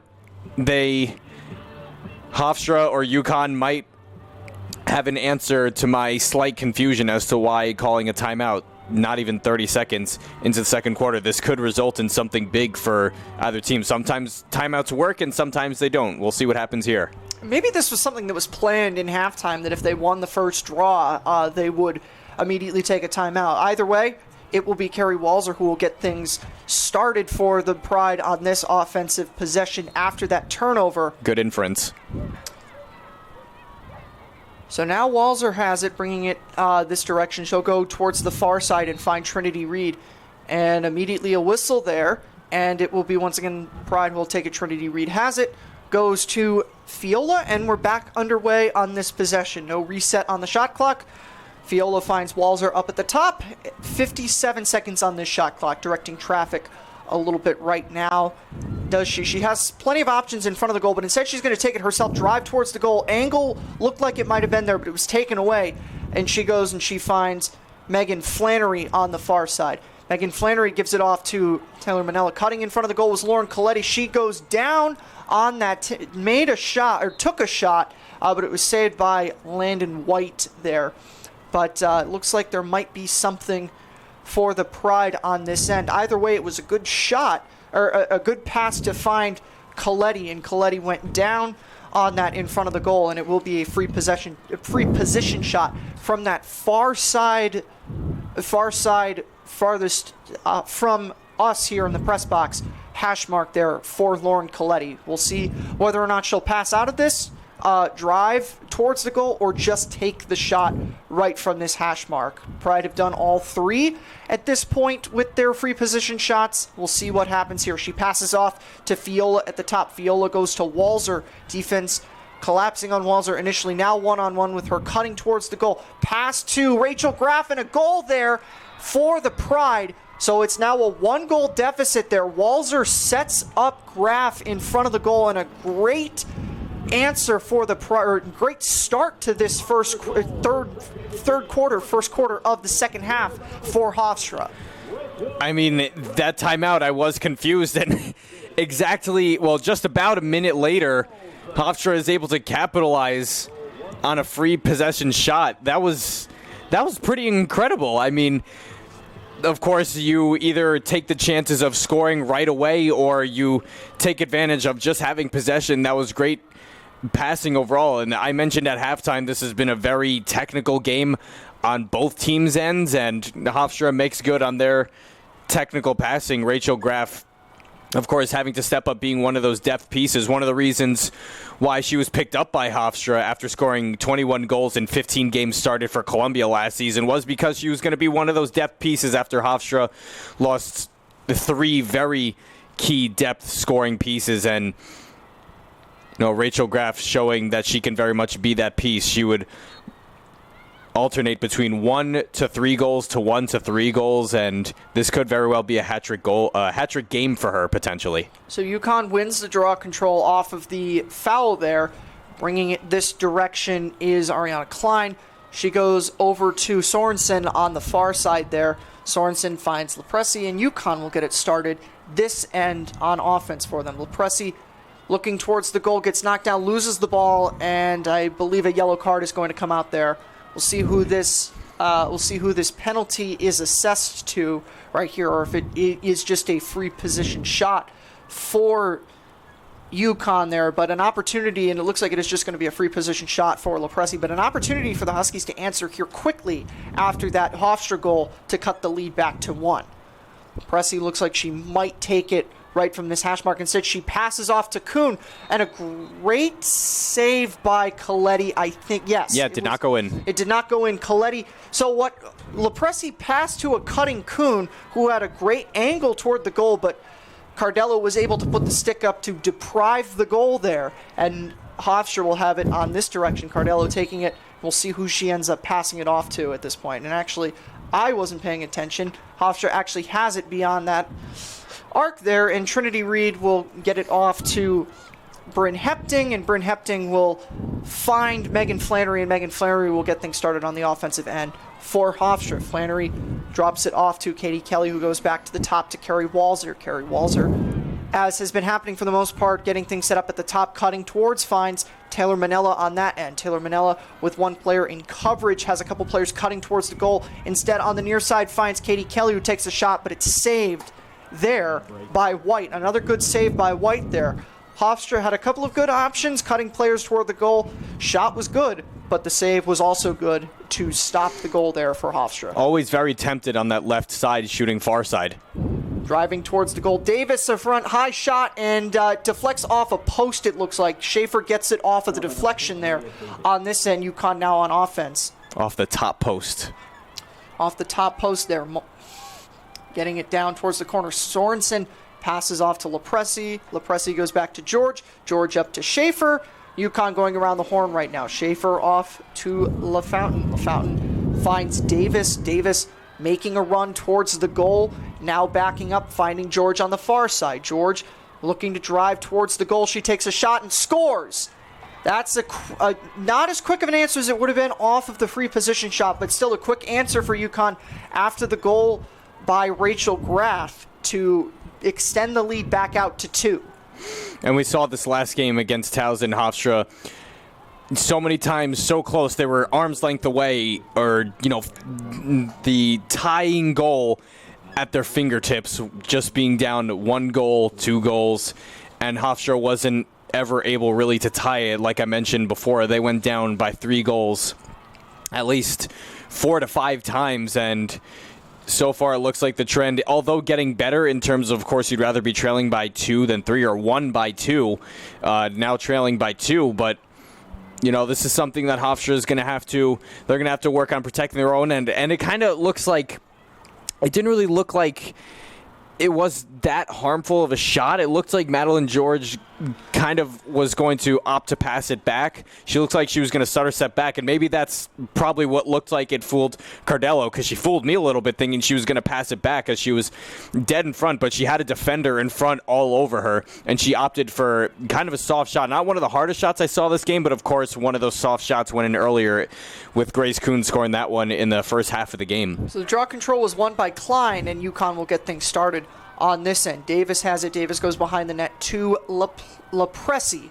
Lepresi, with a couple of cutting players in front of the goal, instead has to go up towards the top, finds Sorensen. Sorensen with an angle looking towards the goal, trying to find something. The ball gets taken. Ball's on the ground there.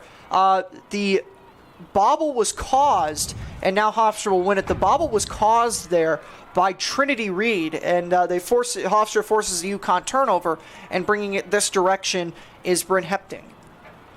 So Hepting finds Carrie Walzer, and Carrie Walzer up towards the top will allow her players to get set, and things will get started for the Pride on this offensive end. 10.5 minutes expired in this third quarter. Or excuse me, 5.5 minutes expired in this third quarter. Walzer driving towards the goal, finds Manella. Manella getting back out beyond the 2 arcs, now driving back in towards the goal. Angle shot and a score there for Taylor Manella. That will be a fast answer to UConn's fast answer, and it's back to a 1-goal deficit for UConn, and a very good sequence there for Walzer, and strong moves by Manella to get the goal there and to bring this back, as sounding like a broken record here, John, back to a 1-goal deficit for the Pride. And well, when Walzer broke into the zone, I kept my eye on Jackie Gaddy, the graduate from Massapequa, and it looked like she might have been shouting a command into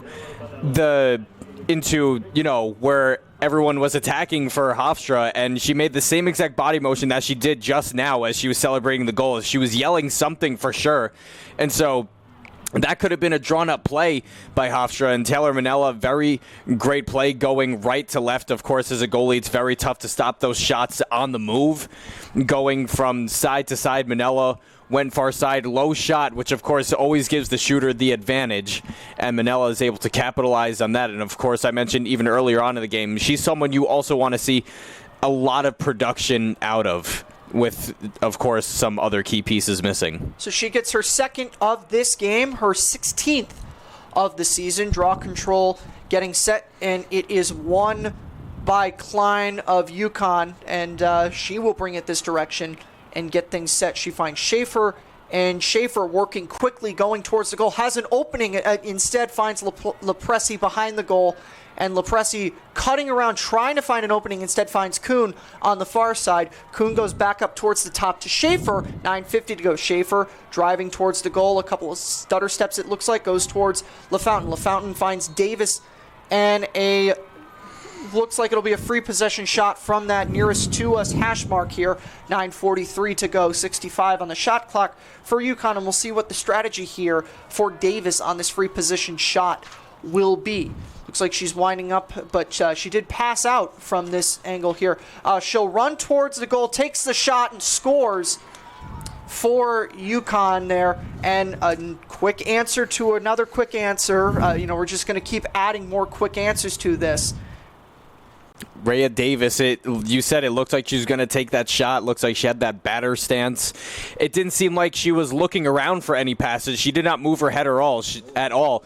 She was looking straight for the goal, and sometimes, you can really read that where someone is not looking around, not really I guess, listening to the command. She's just going to take this one in herself, and she didn't go for the shot right away. It was actually a very good move for her. A little bit of a fake, a one-step fake with being a left-handed shot from slightly leaning on the right side. She went to skew towards the middle a little bit more, and she took the shot and did not miss. Absolutely nobody in front of her, and of course Cardello, not much of a chance there with, of course, a gaping cage behind her. I was going to say that, John, that I thought that the move to run towards the goal instead of just take the shot from the hash mark contributed to her having a successful goal there. So I'm glad that you brought that up. Getting set now on this draw control. It's won by UConn, actually. I thought the Pride might have gotten it, but Riley Brown picked it up for UConn. And once again, UConn going to get things set on this direction. Tartaglione bringing it forward for UConn. Whistle there as the ball was slightly knocked free, but UConn has it, and it will be from that farther out arc a opportunity for UConn to get something set up. It will be Tartaglione who will have that, and she passes out to Place, and Place goes to Davis. Davis goes to Lepresi. Lepresi finds Kuhn, who finds Schaefer, and UConn going around the horn here. Back to Davis now has it on the near side, looking towards the goal. Slight stutter step there, now a spin move, but not able to shake in defense. Wygand. Ball is on the ground rolling away. UConn looked like they might have lost it, and they do hit it out of bounds, and the Pride will take it over. Great forced turnover by Kate Fiola. Great hustle there. Fiola brings it back into Katie Kelly, who has the breaks right now, and a couple of UConn players might try to get a shot or find an open player. Has Manella on that far side arc. Manella goes to Graf behind the goal. Graf finds Coletti on this near side of the Hofstra end, and Coletti looking for what option she has. Running around inside that free area finds Fiola. Fiola looking towards the goal finds Megan Flannery. Megan Flannery deciding what option, trying to spin around right in front of the goal, and another goal there for Katie Kelly. That's number 4 on the game for her. And Hofstra getting back into this once again. So we're seeing fast scoring here by both teams. One team gets a goal, another one comes back, answers that. So obviously for the Pride, you'd like to break this stretch. But a goal for Katie Kelly, number 4 on the game for her. Looks like we have a timeout here for UConn after that goal, but a great answer for the Pride after that tough goal to concede. They're down on their end for that 12th goal for UConn. It looked like UConn was leaving a bit of an open runway down the middle.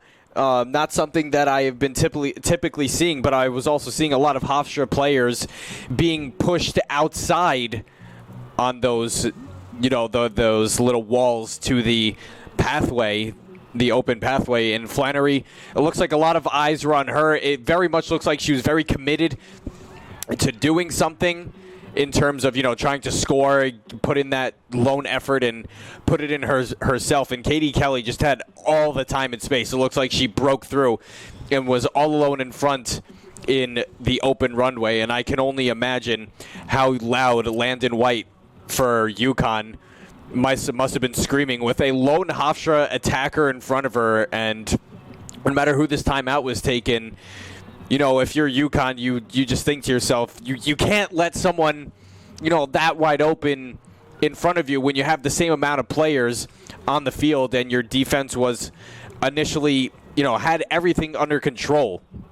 It seems like at least a couple of times this game where it seemed like the defense had everything under control for either side, and you look for that one player that might do some damage. I saw a lot of gaping holes in the defense over there with Flannery. It looked like she was able to do some damage, and one of the players who I assumed was covered, that was Katie Kelly, was able to make herself available, and her 4-goal game could very much, so far, been very much a difference in this game.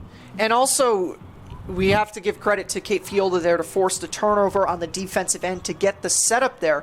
And on the initial, after the turnover, Katie Kelly had a break on several of the UConn defenders, eventually passed out of that. But a lot executed right there, and obviously the most important thing for Hofstra is to get a goal off of a UConn turnover. Exactly. And we saw that, happening the other way as well.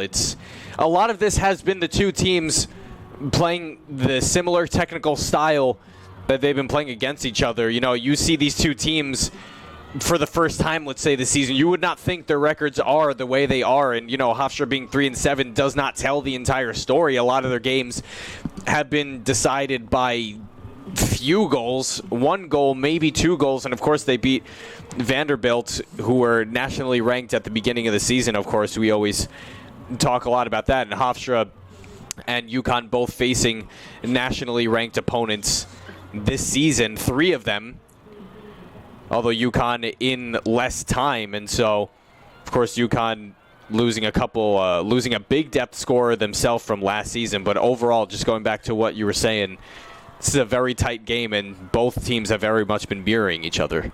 So Flannery and George for the Pride and UConn, respectively, to take the draw control with just over 8 minutes left to go in this third quarter. Draw is up. Katie Kelly running in to try to get it knocked around, still on the ground. At the end of it, it's kicked. And because it's kicked by a UConn player, it will be Pride possession. And right down in front of us on the sideline, Coach Shannon Smith's pumped up off of that draw control win, and Hofstra will take it this direction. Emily Wygand has it now. Has a couple of options in front of her. Might have bobbled it initially, but recovers there. Finds on this near side Rachel Graff.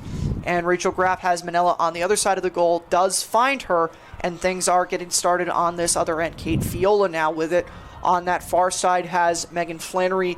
This side closest to us there. Flannery looking around, directing traffic, making a spin towards the goal, driving there. That opportunity was shut off. She finds Katie Kelly. 4 goals on this game. Katie Kelly now going behind the goal. Passes out to Coletti. Coletti going to Graff. Graff back up towards the top to Manila. Manila has a couple of players in front of her. Has Kelly on that near side. Kelly driving around, finds Graff up at that top. Graff driving towards the goal. The shot low on the ground and saved by Landon White there. So a menacing looking shot there, but Landon White's able to save it, and UConn will bring it back this direction. No defenders in front of Landon White, and that could honestly be a bit counterproductive. Of course, you want to block the shot, but you also don't want to screen your goalie. That was a great save. It looked like she was anticipating that far side shot, is what she's seen a lot this game. So on this end, Lepresi now taking it for UConn. Tried the little floater pass to Schaefer, went over her head, and Schaefer had to go back to recover it. Schaefer finds Lepresi, looking for an angle toward the goal, instead passes it off to Kuhn behind it. Kuhn has several players in front of her, goes to Davis. Davis goes to George up at the top. George back to Davis. Davis one-on-one with Wygand right now. Wygand trying to shut off that opportunity towards the goal. Davis, now 2 players in front of her, spins around, makes the shot, and it's saved by Luciana Cardello. 6 minutes left to go in this third quarter.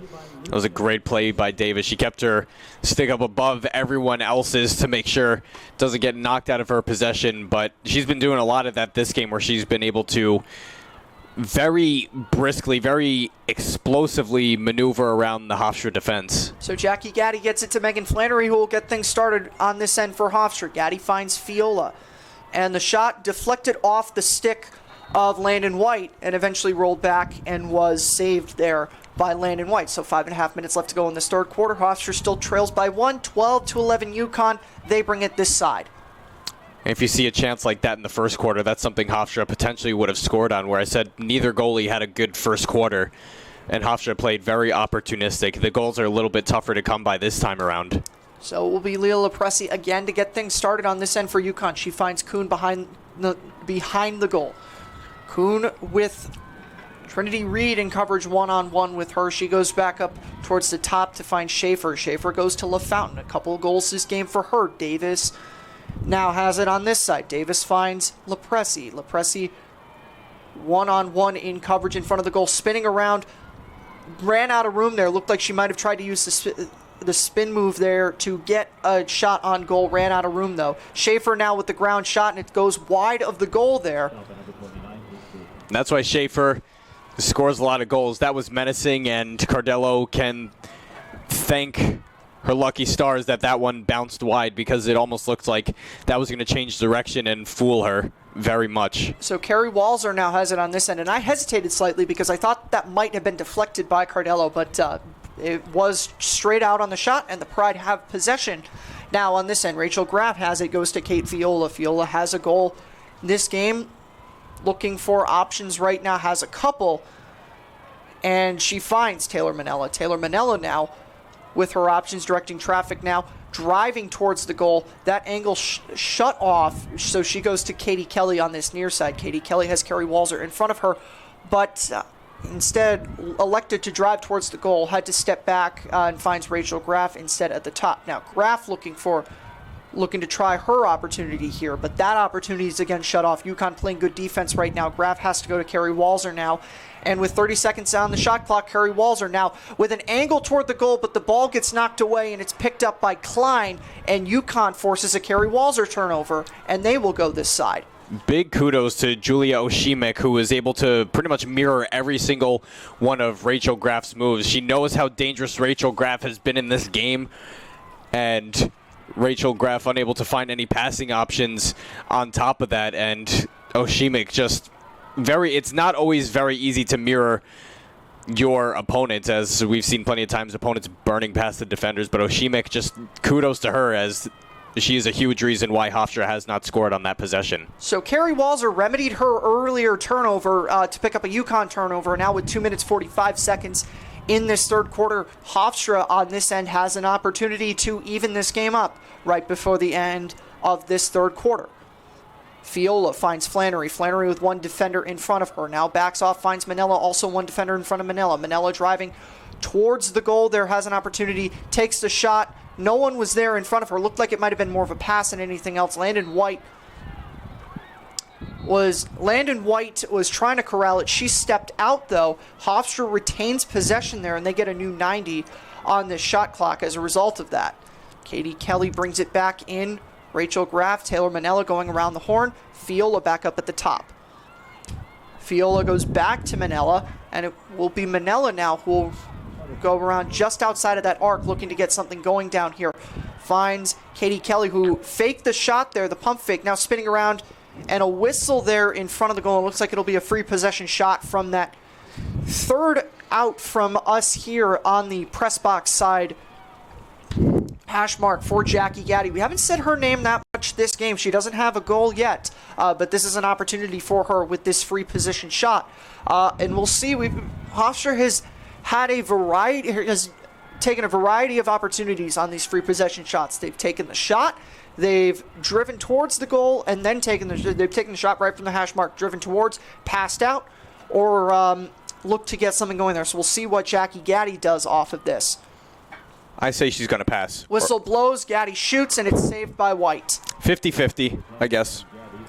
So White saves it, 1:45 left to go in this third quarter. UConn doesn't have to rush too much here with the possibility of them to take the majority of the time left off of the game clock in this third quarter. Back on that other end. And a turnover there is forced by Trinity Reed. Sophie Sorensen took the pass there. Trinity Reed was able to get right in her face and forced her to have an error there and have the ball go out. And so now Hofstra will take it this direction. And now same scenario for them. They don't have to take that much time. Jackie Gaddy taking it towards the goal. Goes to Rachel Graff on that far side. Graff. Manella has it now. Manella goes back to Graff.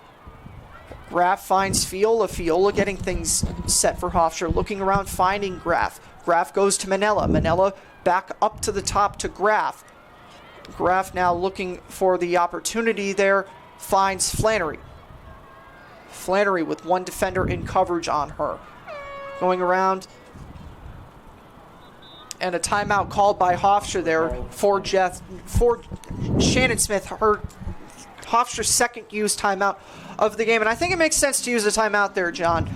There wasn't really a lot going on in front of the goal, just a lot of passing going around the horn. So you got 43 seconds. Take it now, draw something up, even this game going into the fourth quarter. And that first timeout, as we saw, worked with about a minute later. This one we got 43 seconds left, and boy, do you really want that tying goal right now. You're only down by one. Of course, it's a game it's a game where every single goal counts, especially in such a high-scoring game like this, and you really want that tire. You've had so many great chances. Mentioned Rachel Graff before. Megan Flannery has been everywhere. And Jackie Gaddy getting a chance on that free position And, of course, I speculate that she screamed something that resulted into one of the Hofstra goals earlier. But as we see, they're broken up into two separate groups right now, Hofstra, and as well as UConn. But it makes a lot more sense to take your timeout now, because if you go in to the fourth quarter tied, it's a clean slate. If you go into the fourth quarter trailing, of course, you're only trailing by one. It's not the end of the world, but you're still, you still have that label of we're trailing, we have to score one, and we're not even going to lead. It's just going to be a tie. So you want to be able to have that kind of clean slate feeling. Of course, the last time we had that clean slate feeling was at the very beginning of the game. Hofstra has not been able to tie it since conceding their multiple leads in the first quarter. Ever since advancing into the second quarter, they went in, tied 5-5, and have not even been able to tie it since. So Shannon Smith by the draw control circle with her offense, presumably trying to get something set up here. Shot clock is not a worry for Hofstra. 40, just under 43 and a half seconds left on this, so they have plenty of time to get something set up. But we saw how successful they were out of the timeout earlier in this quarter, actually right after the beginning of this quarter, to get something going. So I wonder if Shannon Smith, with that in the back of her mind there, says, let's take a timeout here. Obviously, as you mentioned, how important it would be to go into this fourth quarter with a clean, even slate. Game's certainly not over for Hofstra if you don't get a goal here, but would make it that much better for Hofstra if they're able to end this third quarter tied there. So they have every advantage right now. Picking it back up will be Katie Kelly. She's got 4 goals on this game, as we have talked about. Hofstra has not led since that first quarter when they led 3-2 last. As play restarts, Katie Kelly directing traffic. She has 4 players on that far side if she wants them. Also has Carrie Walzer on the UConn player side if she wants to have her. Walzer making a cut towards the goal, and a smart pass opportunity there, but Walzer was moving too quick, was not able to pick it up, and UConn will have it with 15 seconds left in this third quarter. Hofstra just trying to stop UConn from getting anything set up. 9 seconds left in this quarter. Getting it past beyond half field is Tartaglione, driving towards the goal. This will be close if they're able to get a shot opportunity off, and it's knocked away as the buzzer sounds. So as we end action in this third quarter, Hofstra is down 1, and you are watching Hofstra Pride Women's Lacrosse on Flow Sports, presented by WRHU. We're back just before the start of fourth quarter action here at James M. Stewart Stadium. This is Hofstra Pride versus the UConn Huskies here. We have a tight game, a close game. A lot of action has gone on in this. It's a 12-11 lead right now for UConn, but it's a tenuous lead right now, and Hofstra has been threatening throughout the last third of that fourth quarter, obviously getting goals to answer UConn's, but a very threatening opportunity for Carrie Walzer right in front of the goal right before the end of that before the end of that third quarter, I should say, for the Pride. So the Pride are there. It's only a 1-goal deficit right now. They have their opportunity. They just have to find the back of the net here, but they have 15 minutes to try and do that. And that it looks like that pass was, just kind of overshot a little bit. But getting back to the beginning of this, only down by 1. It'll be the first time again they tie it since the end of the first quarter. And, of course, you go back to last season, and, of course, it's a totally different season for both teams. But UConn ended up outscoring Hofstra 4-3 in the final quarter. And if that trend continues this year, then, unfortunately, Hofstra loses this one by 2 goals. And you are going to have to outscore UConn in this quarter alone. Forget the rest of the game. You have to beat them this quarter. So Carrie Walzer wins the ground ball off the draw control. Now getting down towards the goal, she finds Katie Kelly, who's got 4 goals on this game, getting things set up. Now Megan Flannery has it. She backs up slightly to allow her offensive players to get down. No reason to rush with a numbers disadvantage on this side. Kate Fiola has it now. She's takes a couple of looks towards the goal, but instead goes back to Flannery. Flannery goes to Rachel Graff. Rachel Graff has an opening, a shot, and it's deflected out by Landon White there. So a good deflection. Graff tried to go to the low side, and White was able to answer it there. Taylor Manella now has it, trying to get around one defender. Doesn't do that, goes to Katie Kelly instead. Katie Kelly has a cutting Rachel Graff there. Both of them running around that 8-meter arc. Graf finds Flannery. Flannery looking around, instead goes to Manella now on the near side, and Manella trying to replicate it again. Coletti cutting towards the goal. Now Manella takes a shot, and that's deflected before it got to Landon White, and Landon White was able to just put her stick down and allow the ball to just trickle into her stick. And Hofstra's first offensive possession goes with a shot that was saved by Landon White. Julia Oshimick again playing a big role in that, as Manella she knew it herself. She didn't have really any options to pass to, and she wanted to kind of get rid of it because she had defense closing in, and before she ran into another defender, being Oshimick, after she was already covered, she let it go, but it did not get far. So Davis with Wygand in coverage on her, instead goes back up to Kate Schaefer up at the top. Kate Schaefer with 2 goals on the game, passes back down to Pressy. Pressy finds George. George with Walzer playing tight coverage on her, goes to Susan LaFountain up towards the top. Just outside of that 8-meter arc, she passes back off to Schaefer on this side. Schaefer trying to find some opportunities. Morgan Carter was cutting towards the goal. Now, Hofstra player went down, but UConn not looking in that direction to capitalize on that. Now LaFountain driving towards the goal to Cardello, and that opportunity was deprived. The ball on the ground in front of the goal. Whistle blows, and refs point the direction of Hofstra, so Hofstra able to stop a potential scoring opportunity. Looked like it might have been a little bit dangerous there, but they will now go this direction. Very dangerous play there, and very great defensive play by Hofstra. So Carrie Walzer bringing it this direction now. Beyond the restricted area, she is getting things set up, allowing her numbers on this side to be able to position themselves, looking for an opportunity. 65 on the shot clock, no reason to rush right now. She goes on the near side to Rachel Graff, and Rachel Graff goes to Taylor Manella, who initially didn't look the ball into her stick, but she's able to recover, pick it back up, and now drive towards the goal with under 60 on the shot clock. Manella finds Katie Kelly, who looked like she thought one step too soon. Manella had a good pass in front of a cutting Katie Kelly, but Katie Kelly was not able to possess the ball off of that. Now UConn going this direction. Schaefer has a little bit of a break on UConn. Odd man opportunity. Schaefer with a shot. It goes wide, but it was out on Hofstra, and UConn will retain possession there. Looks like another timeout is called. This time it'll be called by UConn, I'm assuming. And yes, it is called by UConn. So their second timeout used in this game. Neither team is really budging. They're both playing very well, getting chances, and of course timeouts not only intended to help out your own team, of course that's one of the objectives, but you want to break the momentum of the other team, and Hofstra is not folding to start the quarter. We're just about 4 minutes into this quarter here, and Hofstra has not shown any signs of folding, any signs of, we're going to give up another goal and be down 2 again. They're seriously threatening here to tie up the game. And this quarter's honestly started a little bit similar to the way that the second quarter started. There wasn't a lot of scoring in the early part of that second quarter, and then obviously the goals came later. No one has scored through this point. Both sides have had their opportunities. So less time expired at this point than the time that I'm referencing. I think it took about maybe 7 minutes or so expired in that second quarter for the first goal, which came from UConn to be scored. But you said it, John. Neither team budging right now. UConn calling the timeout, so we saw that Hofstra had success drawing plays up off of the timeout, got 1 goal, and got a very good opportunity that was unfortunately for Hofstra not able to be connected on. But it has obviously worked out for this point for Hofstra. Goals off the timeouts, and UConn. At the same time, we've been talking, Hofstra has the opportunity to tie this, but UConn has the opportunity to go back up to that 2-goal advantage, which Hofstra, since the first quarter, has been able to get close, but they haven't been able to get even through this point.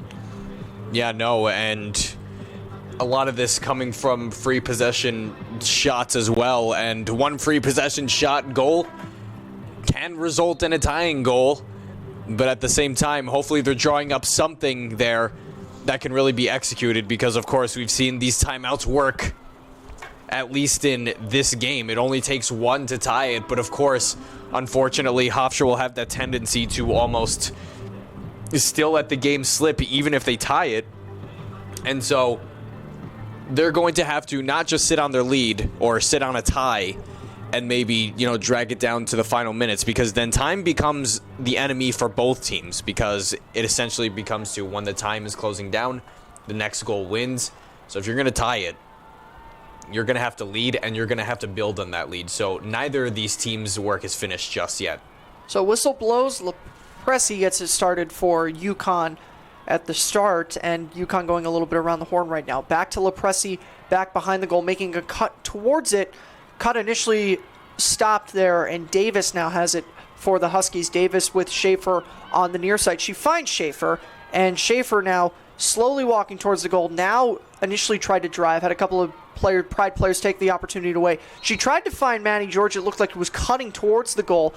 Instead, the pass went to Lepresi, and a whistle there, and it will be a free possession shot on the farmost hash mark for UConn. And John, you were just talking about that free possession opportunity. This is an opportunity with a free possession shot for UConn to put this lead out one goal further, 2-goal lead. So driving towards the goal, and a big stand there by Cardello to get the save, and picked up by Kate Fiola for the Pride on that far side, and the Pride will bring it back this direction. A long pass there was not picked up by the Pride off of that win, and the ball was initially bouncing around, but Katie Kelly was able to recover off of and she's knocked down. A whistle blows, so Hofstra retains possession there. So what could have been a costly turnover after a big stand is eventually recovered by the Pride. So obviously very important for them to recover off of that, and they're getting things going on this end. Taylor Manella now has it closest to the Hofstra bench, now driving towards the goal. Cutting is Katie Kelly. Goal number 5 for her on that to tie the game for Hofstra. And very similar to Katie Kelly's last goal, Taylor Manella set her up, a cut towards the goal. No one was in front of Landon White, and that's goal number 5 for Katie Kelly this game. The cut left to right, right-handed shot, really able to reel Landon White out of the goal. But that started with the Cardello save. Cardello was able to make that save on the free position shot, which I thought UConn had Hofstra beat, and Hofstra was going to once again trail by 2. This is the first time now since the end of the first quarter that Hofstra is now on even grounds. And I was going to say, before that goal was scored, remember that save by Cardello. Just under 10 minutes to go, just under 11 minutes to go on that free position shot. If they win, that save is going to give them the energy to win. And not only that save, the recovery on the long pass there to set up the offensive opportunity, and also costly for UConn to not pick up what would have been a would-be Hofstra turnover there. So a big swing there, big save by Cardello, and then UConn had the opportunity to take the ball away from Hofstra after that save, take any momentum that they had away. Instead, Hofstra was able to come away with it. Taylor Manella, a perfect setup, and goal number 5 for Katie Kelly this game. She's having herself a great game so far. The draw control is won by Kate Schaefer. UConn looking to try to answer. They have answered several Hofstra goals quickly, and Schaefer's making a run towards the goal. Had 4 Hofstra players in front of her. Looked like she might have gotten past them, or might have tried to get past them, but instead she backed out, and a whistle there, and there will be a look for UConn from that 8-meter arc. So we talked about this, and what would be very important for the Pride is to not concede a goal immediately after tying this up, as Schaefer finds George. George with Lepresi looked like she might have been cutting. Instead, she goes up to Ray Davis. And Davis backing up, looking to see if she can get numbers in front of the goal. Now running towards with one player in coverage. Now has a second. Goes to Schaefer on the near side. Schaefer cutting towards the goal, driving a shot. It's deflected. Picked back up by UConn. The ball is still moving around, and it's recovered by Kate Fiola for the Pride. And the Pride will go this direction now, presumably once they get it off. There was a miscommunication on the Pride defense there. It nearly cost them, and Cardello comes up with another huge save.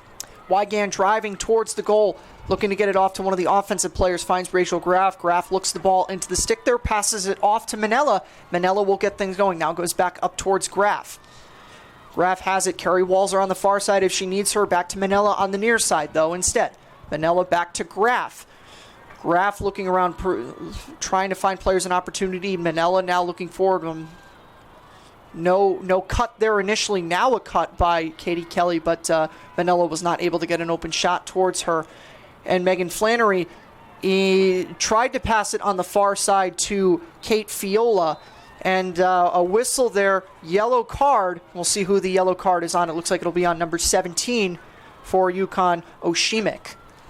Looks like a stick went up a little high almost on Katie Kelly's face, but she's obviously fine. She's up, and looks like Hofstra might get a free position out of this. So Hofstra's going to get the free position, and they're also a player up with the yellow card, 2 minutes assessed to Oshimik off of that. So a potentially very big turn of events here for Hofstra. Another turnover, would-be turnover that UConn was not able to take advantage of, and it won't be a free position shot, but it will be back behind the goal. Katie Kelly has the ball from where she was knocked down in front of there, and a big turn of events, as I was saying, to not capitalize on the turnover.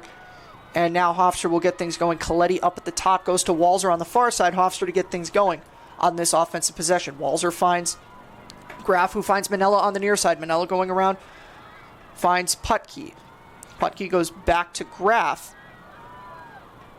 And Graf and Manella passing it back and forth to each other. Coletti now at the top. Coletti goes to Walzer. Walzer finds Katie Kelly, who looked like she might have taken the shot there, but instead thought better of it. Now Rachel Graf finds Manella, close angle toward the goal there.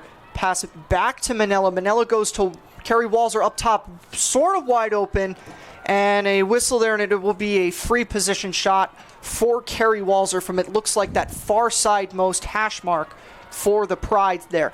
Carrie Walzer had a wide open look to the goal and almost a good penalty there or a good foul there by UConn to stop what would have been an open opportunity for Carrie Walzer. So as I said, Carrie Walzer will take that from that far side, farthest from us hash mark there, driving towards the goal. The shot, and it bounces off, deflected by Landon White. And 60 seconds left on the shot clock. The Pride will have an opportunity with a fresh 60, though. Graf driving towards, and a whistle there, and it will be a free position from the near side most hash mark. You can see both teams kind of getting a little frantic now, and by frantic I mean a little nervous. This is definitely a step up from Hofstra's performance on Saturday against Towson, as this is arguably almost a better team than Towson and UConn. Very good start this season. So Rachel Graf has it, drives toward the goal, and another save and a deflection by Landon White. And it's a turnover, and the Hofstra Pride bench is a little bit animated. They thought that they should have gotten possession on that there, but instead it goes to UConn. And Katie Kelly tried to force a turnover from Landon White in front of the goal, but a ground ball, and it's picked up by the Pride there. So a little bit of a sloppy play, I would think, by UConn, and now the Pride have an odd man opportunity. All time and space. Katie Kelly has an opportunity, drives toward the goal. Thinks better of it, goes to Kate Fiola. Fiola now will get things set up. Hofstra, 26 seconds left on the man-up penalty there. So you still have time with this, just over 7 minutes left to go. Now Coletti coming in to get a full offensive set for the Pride. Taylor Manella, Rachel Graf cutting in front of the goal. A shot, hat-trick goal to put Hofstra back in front for Rachel Graf, number 3 on the day, and a costly turnover for UConn there, and Hofstra's back in front for the first time since the first quarter. And like I said, she has alternated 1 goal, 3 goals, 1 goal, 3 goals. I mean, that was incredible pressure. It wasn't just the players who were getting frantic. I myself was getting frantic. The fans were getting frantic. Everyone just getting a little nervous. Every tiny little misstep, every tiny little maybe non-call just becomes that much more emotional at this point in the game. And Hofstra taking the lead after I mentioned how they just kept sliding down by a goal or two, and now they have a chance to really, do some damage here. And of course, as I said, their work is not done just yet. It's a little too early to celebrate because they are not going to need to just sit on this. They really need to build on this. So 6:55 left to go in this fourth quarter. George and Carollo taking the draw will take the draw control for their respective teams. Official getting things all set up. Again, score refresh. It's 13-12 now. Pride draw controls up. Won by Megan Flannery of the Pride. A big draw control win for them. And now the Pride will have an opportunity to double this lead as Katie Kelly now has it in front of the goal. Opportunity to take the shot if she wants to, but she won't. She'll allow offensive numbers to get down on this side, and we'll get things set with just over 6.5 minutes left to go in this game. So she'll go back, centering it towards Rachel Graf, newly minted hat-trick goal scorer of this game. Graf trying to go towards the goal, instead finds Katie Kelly on that far side now cutting towards Taylor Manella. She passes off to Taylor Manella. Taylor Manella has a few players in front of her. Now Taylor Manella gets past a UConn defender and a one-on-one stand that is protected by Landon White. And a foul that will result in UConn retaining possession. And now LaPresi with an opportunity. She finds what looked like it might have been Tartaglione. The ball is still loose right now. And a whistle, and it looks like it will be awarded to UConn there. But a lot of action was going on there. The ball was loose. UConn ultimately comes away with it. But Hofstra had an opportunity to get another turnover from UConn right here as Davis goes back up to the top to Place. Place goes to LaFountain. LaFountain one-on-one right now, cutting towards the goal, driving a shot, and that's a goal. That'll even things up. 5.5 minutes left to go in this fourth quarter there, and Hofstra really just left an open Susan LaFountain there to take a shot towards the goal, and she scores her fourth of the game, I should say. And a popular saying said by coaches is, your most important shift is not just the one you score, but it's the shift after you score. Because, of course, as I mentioned, that shift is all about preserving the lead. Because as long as you can take as many leads as you want. If you can't preserve them, it's anybody's game. And unfortunately, this has been anybody's game because neither team has been able to really sustain either lead. And so, an unfortunate shift for Hofstra where it seems like a lot of them were tired. And behind the play, Katie Kelly was very vividly frustrated about something. And as I said, with the game this close, this late into the game, the emotions start to surge through, and every little misstep becomes a lot more emotional.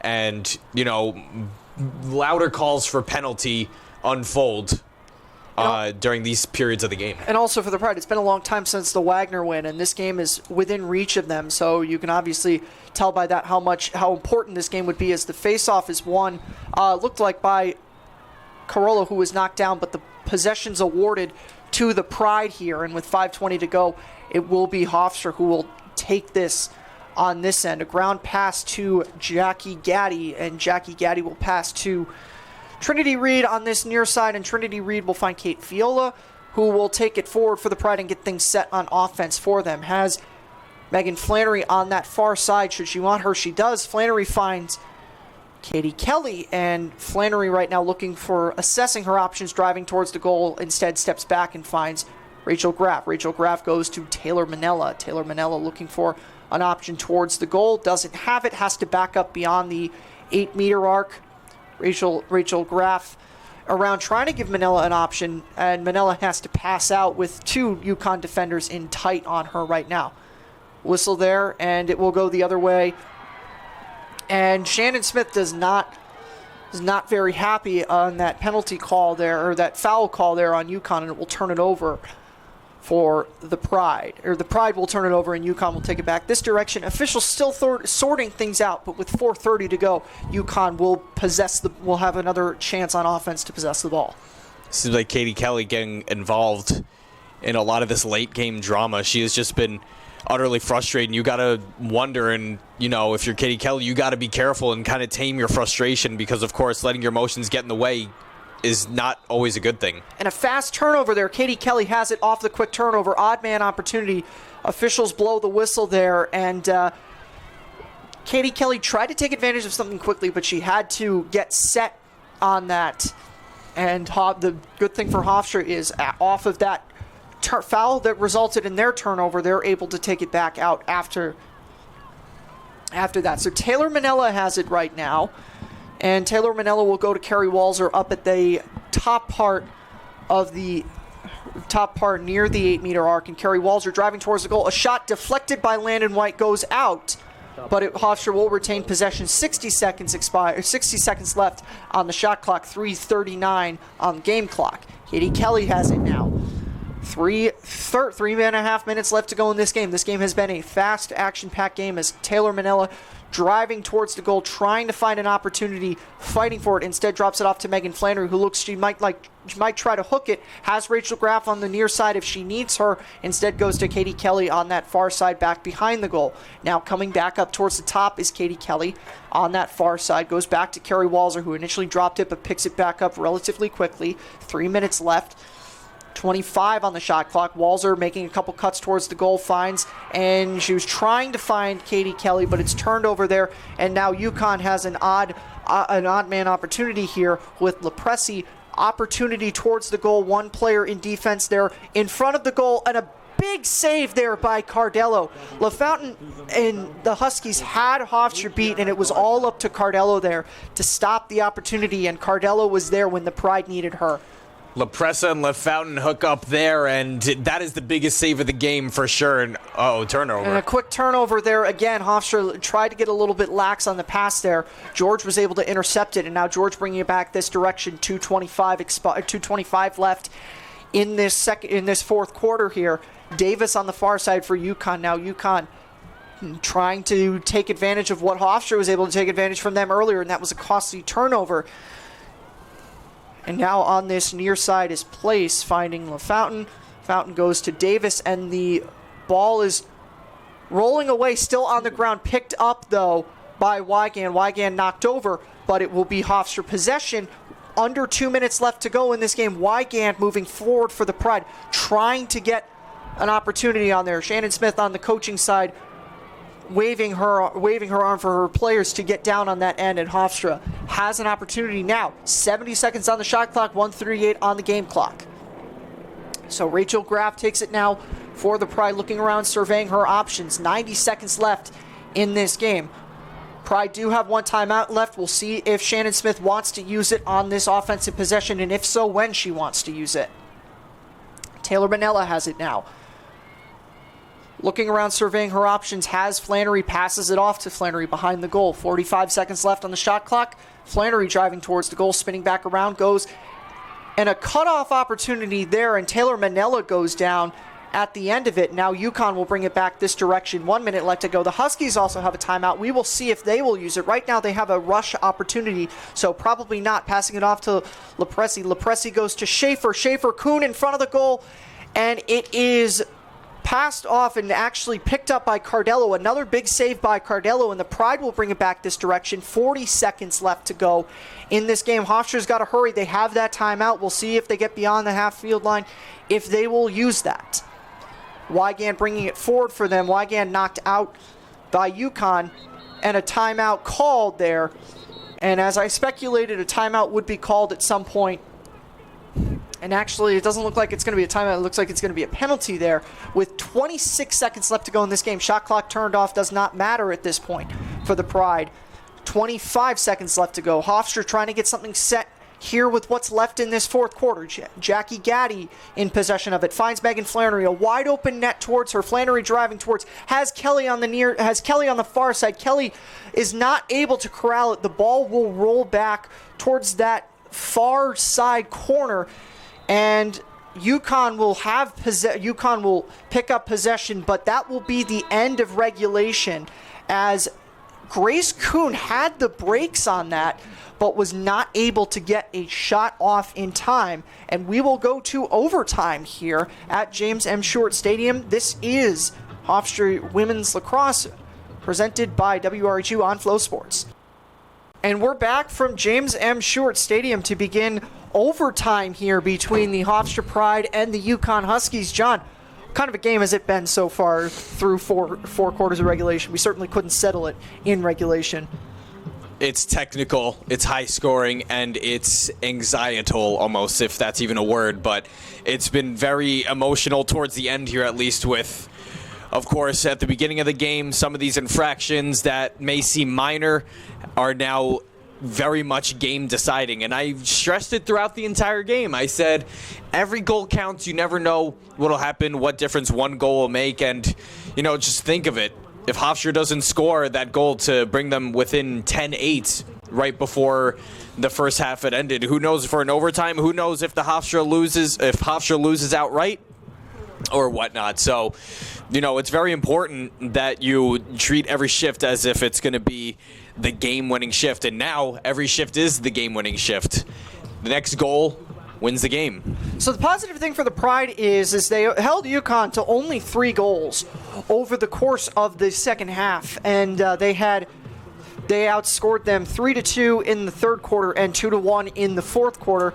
Obviously to bring them to this point. The Pride were in the lead at one point. They did concede a tying goal, but there were a couple of big saves from Luciana Cardello there in the fourth quarter to bring us to where we are. And just at this point, John, who would you look for at this point for the Pride to be their key contributors in this overtime?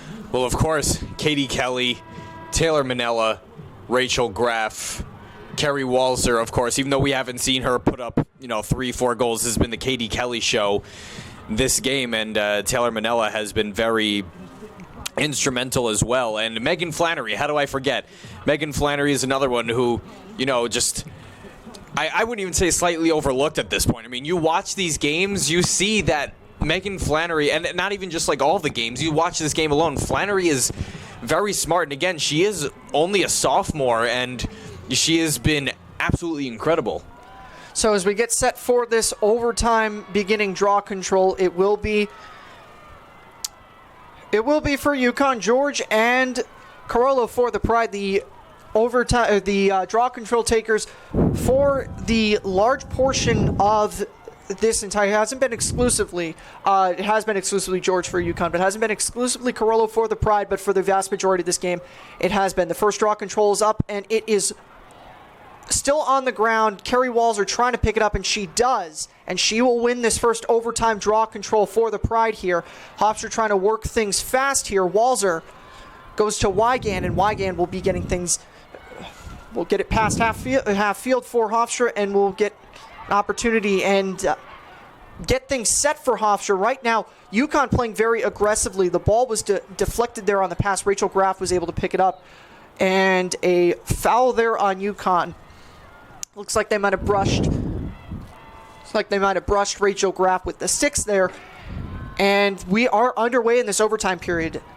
Taylor Manella will get things started for it. She has Katie Kelly, who has been all over the action this game, on the far side for her. Katie Kelly goes to Kerry Walzer. 1 minute expired in this overtime period. Walzer looking for an opportunity towards the goal. Cutting has 3 opportunities and a penalty, and it will be a free possession shot from the second arc out from the Hofstra bench side for the Pride. And this is an opportunity for Kerry Walzer to cap off what would be a very satisfying day for the Pride if she is able to put this goal in here. We'll see what route she elects to take from this free position shot. The whistle blows. Walzer drives in towards the goal. The shot, and it's deflected and saved by Landon White. A big save there by White to deprive Walzer of the goal there, and it had to be White had to be perfect there on the save. Landon White has really made so many key saves, and honestly, so has Cardello for Hofstra. So Davis now bringing it on this end for UConn. UConn now has an opportunity at this point right now. Behind the goal is Kuhn. Kuhn goes to Kate Schaefer, UConn's leading scorer right now. Schaefer driving towards the goal with Gaddy and Wygand. Instead, she finds Davis. Davis looking to make a cut, goes back up to the top to Schaefer. Schaefer on this near side goes to Lepresi. Lepresi on this far side, on this near side.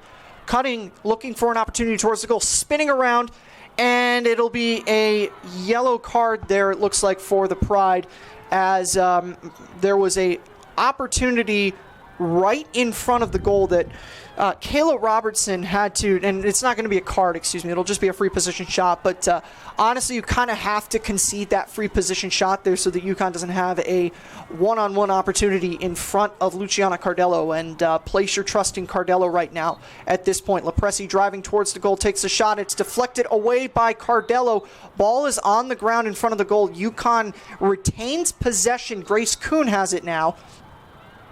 And actually, UConn will not retain possession. It will be a whistle and a Hofstra ball I was watching Trinity Reed the whole time to defend that free possession shot, and she absolutely exploded and was able to help kind of sandwich UConn into not taking a quality shot, and luckily Hofstra still has a chance. So Flannery bringing it forward for the Pride. Taylor Manella on the near side, Hofstra stand side. We have 2.5 minutes expired in this first overtime. Manella looking for an opportunity, spinning around a couple of times, trying to get towards the goal. Can't get free of the defender. Takes the shot, and another save by Landon White. How big has Landon White been this game as UConn is going the other direction? Amanda McMahon has the brakes right now. Open field on this Hofstra end, taking the pass, and it's deflected and intercepted by Trinity Reed. A big pass interception there, and Hofstra will go this direction. And it's the end of the first part of this first overtime. And no score through that first part there, but Hofstra with plenty of opportunities, but UConn also with a couple opportunities too, John. McMahon there at the end there, just absolutely exploding. That's stride strength right there, and she looked very tired at the end there. She made kind of a pass that wasn't really necessary. And, I'm not saying, don't pass it. I'm not saying that, she had the most quality chance herself. But I feel like in that moment in time, I was a bit confused why she maybe didn't take the shot with all the momentum she had going. Of course, you can have all the speed and momentum going, but as you get closer and closer to that goal, you're forced to slow down. And she made a pass in which she didn't really look like she thought that one through too much because she seemed to be really tired. So teams switch sides now, and it will be the usual suspects in the face-off circle, Courtney Carollo and Madeline George for UConn and the Pride, or I should say the Pride and UConn, respectively, in the order of which I said their names. 3 minutes left to go in this first overtime as the teams switch sides now. And the official getting things set to go in this draw control circle.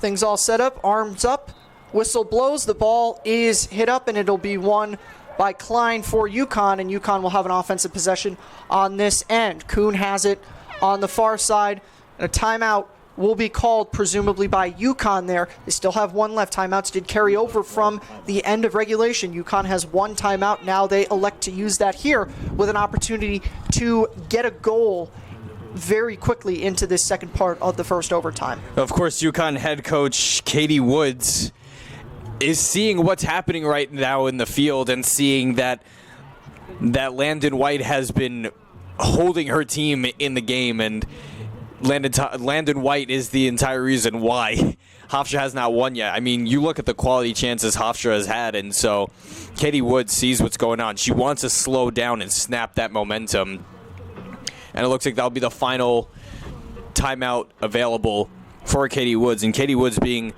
the winningest head coach in UConn history, coming in with over 100 wins this season. And of course, Hofstra head coach Shannon Smith with a pretty good reputation of her own. Again, it was only 3 seasons ago where they made it to the NCAA tournament and made a very good go at it against Loyola. So 2 very good coaches up against each other, 2 very good teams up against each other, completely neck and neck right now. So just to refresh you on overtime right now, we are in the second part of this first overtime. The game is won if either side scores a goal here, so it is golden goal at this point. So right now for UConn, you have an opportunity to take what has been a very closely competitive game, but an opportunity here off of this timeout here to take to come out of Hempstead as you go into Big East play if you're UConn with a win here, a very hard-fought win, but a win nonetheless. And for the Pride, they have been standing stout for a large portion of the second half on defense, and Cardello has been big with saves. You have to do that one more time here if you're the Pride. This win is ever so important because, Hofstra losing the first 2 conference games this season. They sit last in the CAA right now, and they still have quite some conference play to go.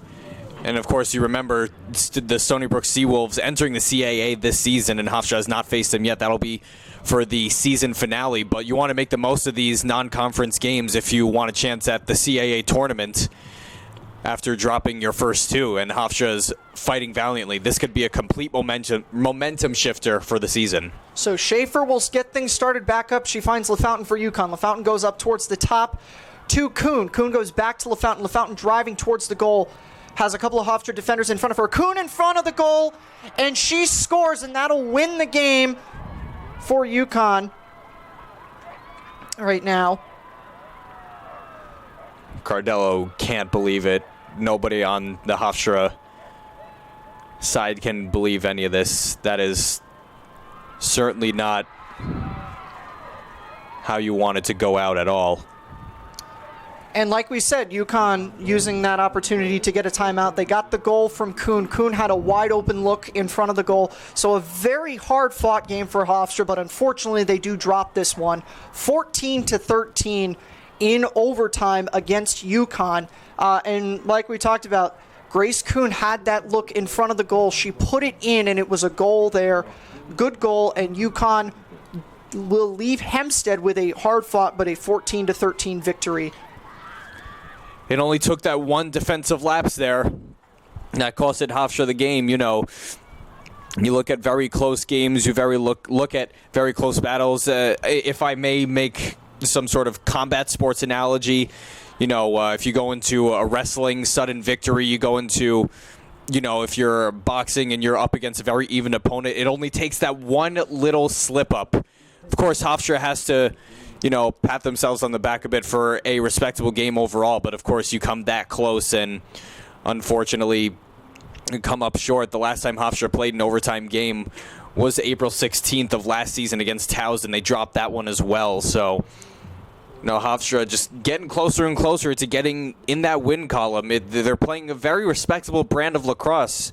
You know, you can't watch these games and say, you know, they're just not out there playing. They're not out there trying. They're putting in the effort. They're putting the heart into all these games, and just unfortunately that one little step in terms of, you know, finishing off games and stuff. It's a tough way to really end this one, and you don't have a much easier schedule coming up. So we'll do a final stat read for this game. UConn wins it 14-13.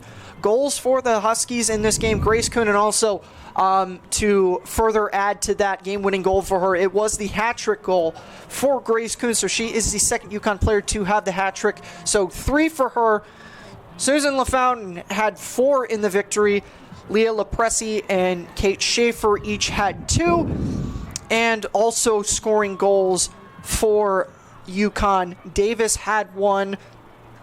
Taglione had 1, and Maddie George had 1. And for the Pride, Katie Kelly had a fabulous game for them. 5 goals in this game. Taylor Manella followed it up with 2. Rachel Graff had a hat trick of her own. Carrie Walzer, Megan Flannery, and Kate Fiola each had 1. So obviously a very tough loss for the Pride here. You played UConn so close in this game, and unfortunately you're not able to come out with the victory in this one. For the Huskies now, as I said, they leave Hempstead. They leave from this game, go face Columbia on April 1st, this upcoming Saturday. And for the Pride, return to CAA action. They visit Monmouth this upcoming Saturday at 2 p.m. So for my partner, Jonathan D'Souza, any last thoughts before we head out?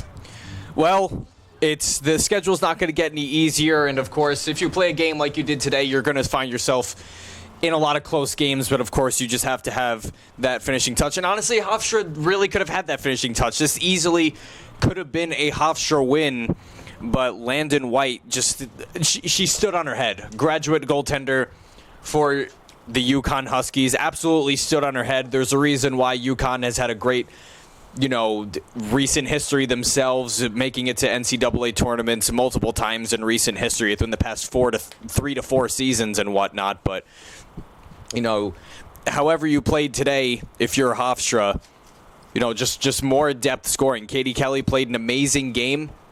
But you know what? Maybe if you got at least a hat-trick game out of Carrie Walzer, where, you know, in times like this, it feels like she's scoring a hat-trick consistently per game. Again, that one extra goal can turn the tide of the game. And I will certainly echo that. Landon White was the difference maker for UConn here. Well, that will do it for us here. For my partner, Jonathan D'Souza, my name is Jack Sargent. This has been UConn Huskies UConn Huskies versus Hofstra Pride women's lacrosse on Flow Sports, presented by WRHU. We will see you next time.